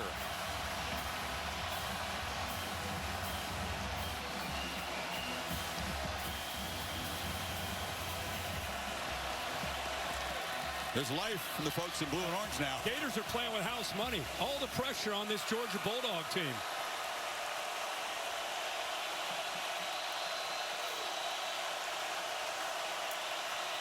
It's loud as it's been since the injury to Lagway. Pitch on the far side to Humphreys. Holly? Well, guys, Kirby Smart told me at the half that Trevor Etienne was going to try to play in the second half, but I have not seen him come in for a single rep. He's got a rib injury, and just keep in mind, he is their most explosive guy on offense, whether he's running the ball or catching it out of the backfield. 3 touchdowns against Texas. They are just missing his offensive energy. Just keep in mind, he is still out with that rib injury. It's frustrating for him, no doubt. Not able to fight through that pain because this is a game that he's waited a long time for. Play against his former teammates. His 3rd time in this game, but he was in a Gator uniform the last 2. Now on the edge, Lovett makes the catch, had to reach back for it, and that got time there for Bridges to get there and drop him for a very short loss. Yeah, this is what you want. I mean, you need to be blocking out in front if you're Dylan Bell, but the football needs to be out in front of Lovett. This ball's behind him. You want to put that ball out in front. Little thing on accuracy, but you got a couple Gators right there. Poor block there by Dylan Bell. Who could Beck count on here on 3rd and 7? Just 2 for 9 on 3rd downs this afternoon. Gators trying to get the ball back. Walking a chance to take the lead. Walking that pressure up. Carson Beck trying to make an adjustment. Help with pass protection. Play clock at 3. They get the snap. Here comes the pressure. Beck steps up, delivers a throw, and it's on target. Arian Smith's broken free, and again, number 11 makes a clutch catch on 3rd and long. It happened in Austin, happened there for 34 yards. Armani McClain, a backup corner. This is the thing. When you bring pressure, if you don't get home, you're leaving your corners isolated against some really talented receivers. Beck's got time, waits for his man to work to that out to the corner, and delivers clutch in a clutch manner there on 3rd down. 2 guys involved in the catch and the tackle went to Lakeland High School. Different ages, but same high school. Polk County, Florida. What a play. So Beck off the play fake, trying to throw in 1st down. Rolls out and fires along the sidelines. That was Lawson Lucky, and they're going to rule it a catch. It's a 1st down. This is a terrific job by Lucky, who is here. I want you to just watch him and the importance in helping a quarterback out. There's his route. There's his route. Now he sees his quarterback's in trouble. He goes downfield, and then he comes back. Really good job of selling that upfield. Now the defender's lost. Then he comes back and has the awareness to get that foot down in bounds. Way to help your quarterback out there, Lawson Lucky. Great play. So 2 completions, and from 3rd and long, they're suddenly in the red zone. Frazier makes a cut and bangs forward for about 7, down to the 10. Boys, he run hard, man, and left side of that offensive line. Ernest Green. Micah Morris continues to bounce around from the right side to the left side, 56. He gets his body turned, makes that safety miss, and running with a lot of intensity. Across the middle, incomplete. Bell had a step. The ball was high, and he's showing his frustration. Well, this is a simple read, an RPO. Keep the quarterback's eyes. If he comes downhill, which he does, go right over top of him. See how he tackled the back? That's a great read. They just don't connect there.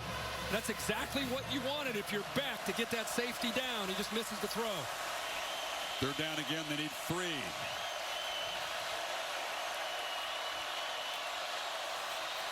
Pressure again. Beck gets it out quickly. It's Levitt trying to work free, and he scores. Georgia on top again.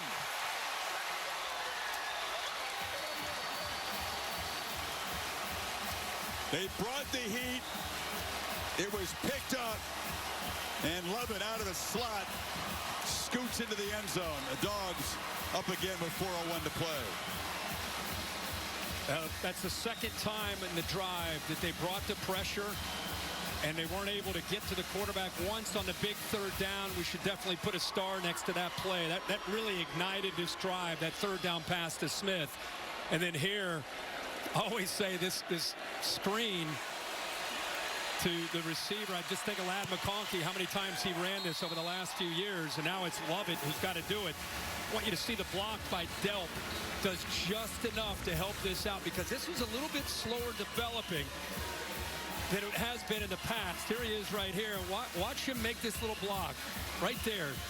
See how slow this play takes a little bit of time, because he's looking left, selling it, and then comes back to the right. Nice little block by 4.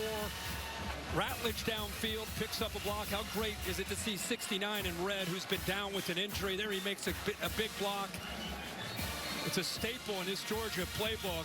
They call it at the right time against that blitz from Florida. Shakes one would-be tackler, and Lubbock gets into the end zone.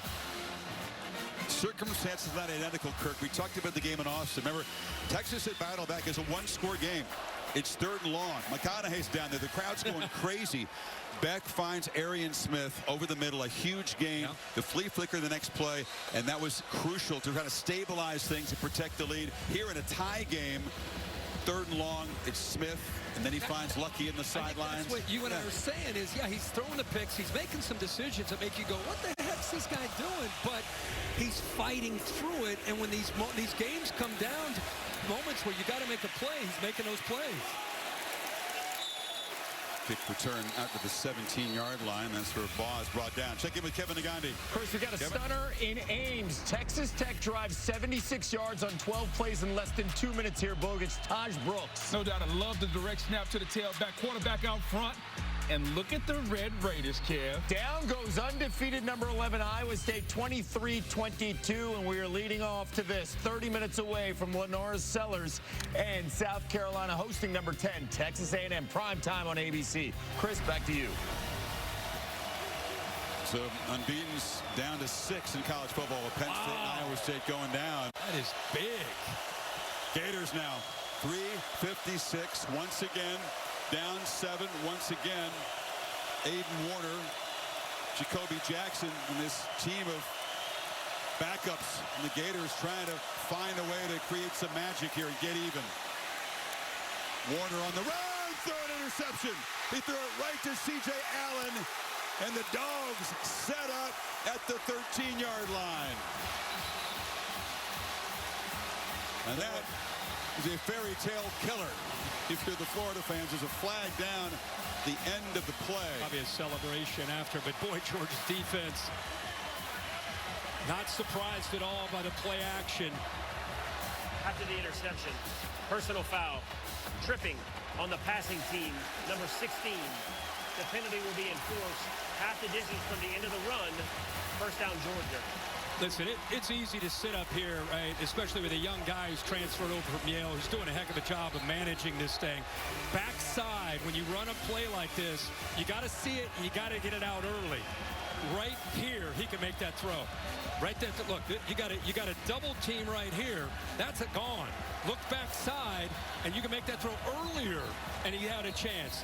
Into the boundary, you hold that ball, and again, he's inexperienced. You understand why, and he didn't look backside until it was too late. He found him, makes the throw, and the athletic linebackers from Georgia, it read his eyes all the way, and by the time he was too late, they make the pick.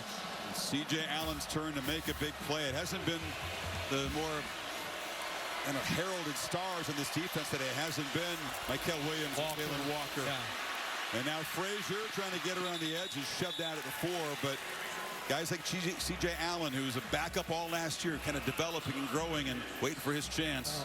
Again, they have depth, so when you don't have a day for Walker or Williams the way we did in Austin, these other guys got to step up. Now that they're healthy, you know that the interior is going to be strong. They got a lot of linebackers because they've had to play through some injuries, and they're confident that they can rotate a lot of different guys in, and that'll come in very handy as they work themselves down in games against Tennessee and further down the road. Yeah, Ole Miss is next in Oxford. Then they come home for Tennessee. Ole Miss had a huge win today in Fayetteville. And off on the end around, Dwight Phillips, the freshman. They said they had a package of plays in for this guy. He hadn't touched the ball at all, but he is into the end zone. And the Dogs up a couple touchdowns, and that should be enough. Yeah, that jet sweep, and I know he told us to look out for these plays with 20. That jet sweep under center hits so much faster, and it's so much tougher on the defense to communicate. And when you have a speedster like that, you just get him the ball. He's already in motion, like a Tyreek Hill type of motion, where he's in motion and at full speed. And because the defense reacted a little bit late, he got to the corner and was able to easily get to the end zone. Give him that football. You want to hold on to the first career touchdown. It's his first career rush, and he finds the edge. He did so in a hurry. You're right. He did flash the speed. He sure did. But here's the late throw right here, and Georgia all over the athletic ability by C.J. Allen. Keep in mind, this guy's like 235, 240-pound linebacker getting up there under center. You can see how quickly that hits. Good blocks in front of him, get to the end zone and put this game out of reach. Georgia survives a scare in a rivalry game against Florida.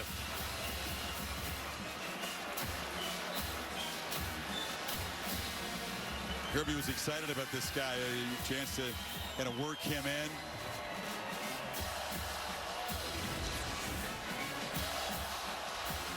Well, in a game where so many guys were banged up coming in, so many got hurt, no surprise that Georgia, with the superior depth of this roster, they've been recruiting so well. Napier's trying to get things turned back. He's got a promising class in the pipeline for 25, but Georgia just has a roster that's already fully developed and able to withstand injuries. Yeah, and it was, speaking of injuries, another shot at DJ Lagway, and we know we're going to keep following Georgia and what they're doing the rest of this year. We probably won't see Florida a lot, but I think you walk out of here pretty impressed with their effort today, despite all those injuries. And there's the All-State playoff predictor. It was coming into today. Yeah.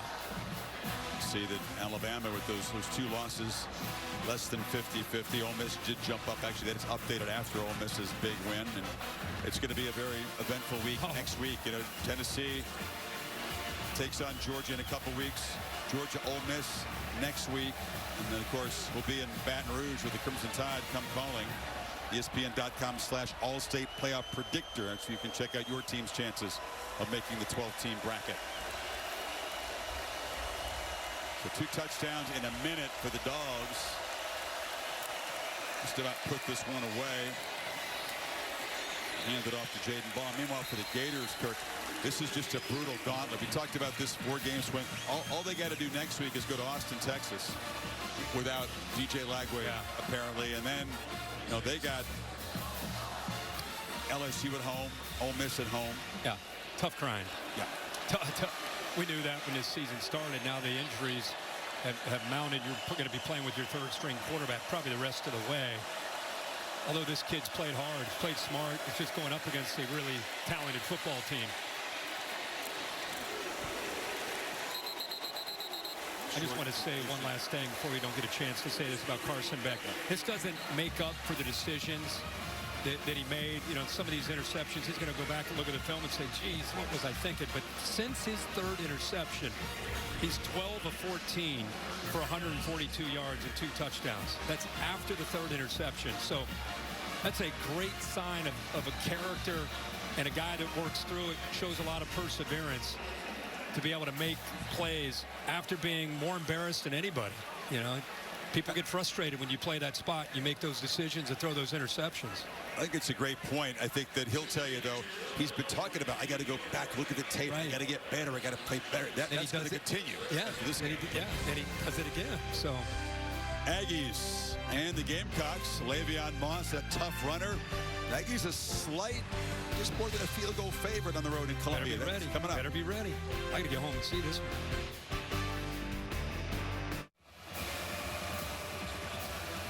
2 minutes to play as Gators try to convert here on 3rd and 7.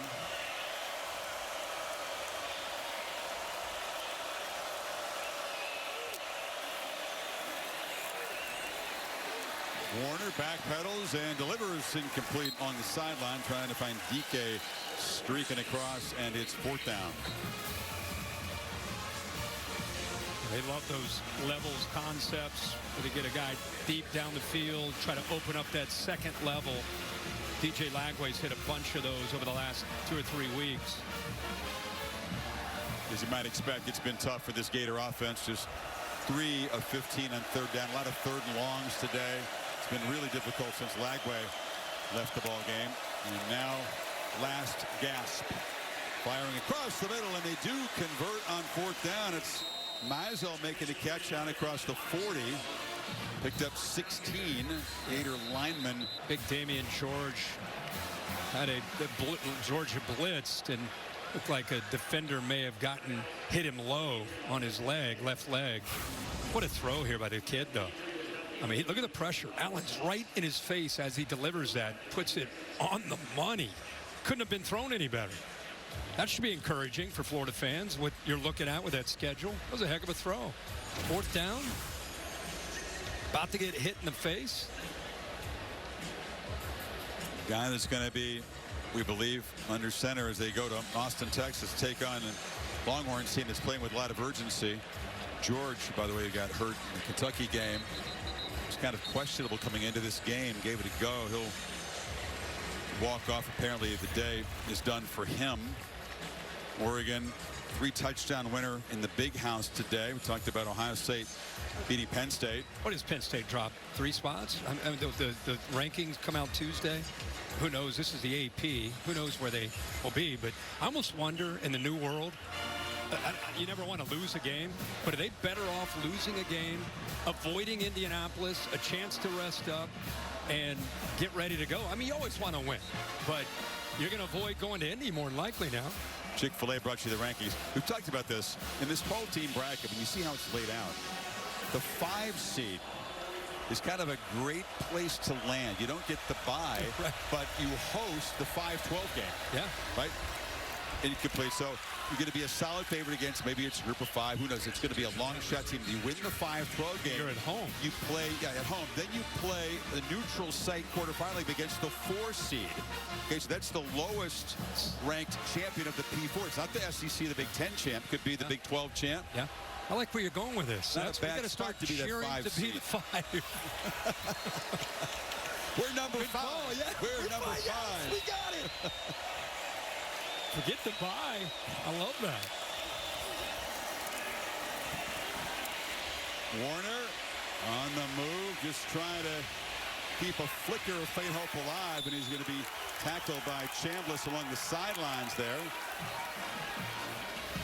Boy, Chambliss deserved that sack. He's got to throw it away at that point. Yeah, but I'm just watching him. He must have run 30 yards to chase this sack down. That's why his teammates were so pumped up. Yeah, good for him. They were. Anytime you get an effort sack like that, look at him. He's gassed. Get him the oxygen. But he deserved it. Good job, 32. That was a beautiful play. He says, if you're not going to throw it away, I'm just going to bring it down. I'll take it, yeah.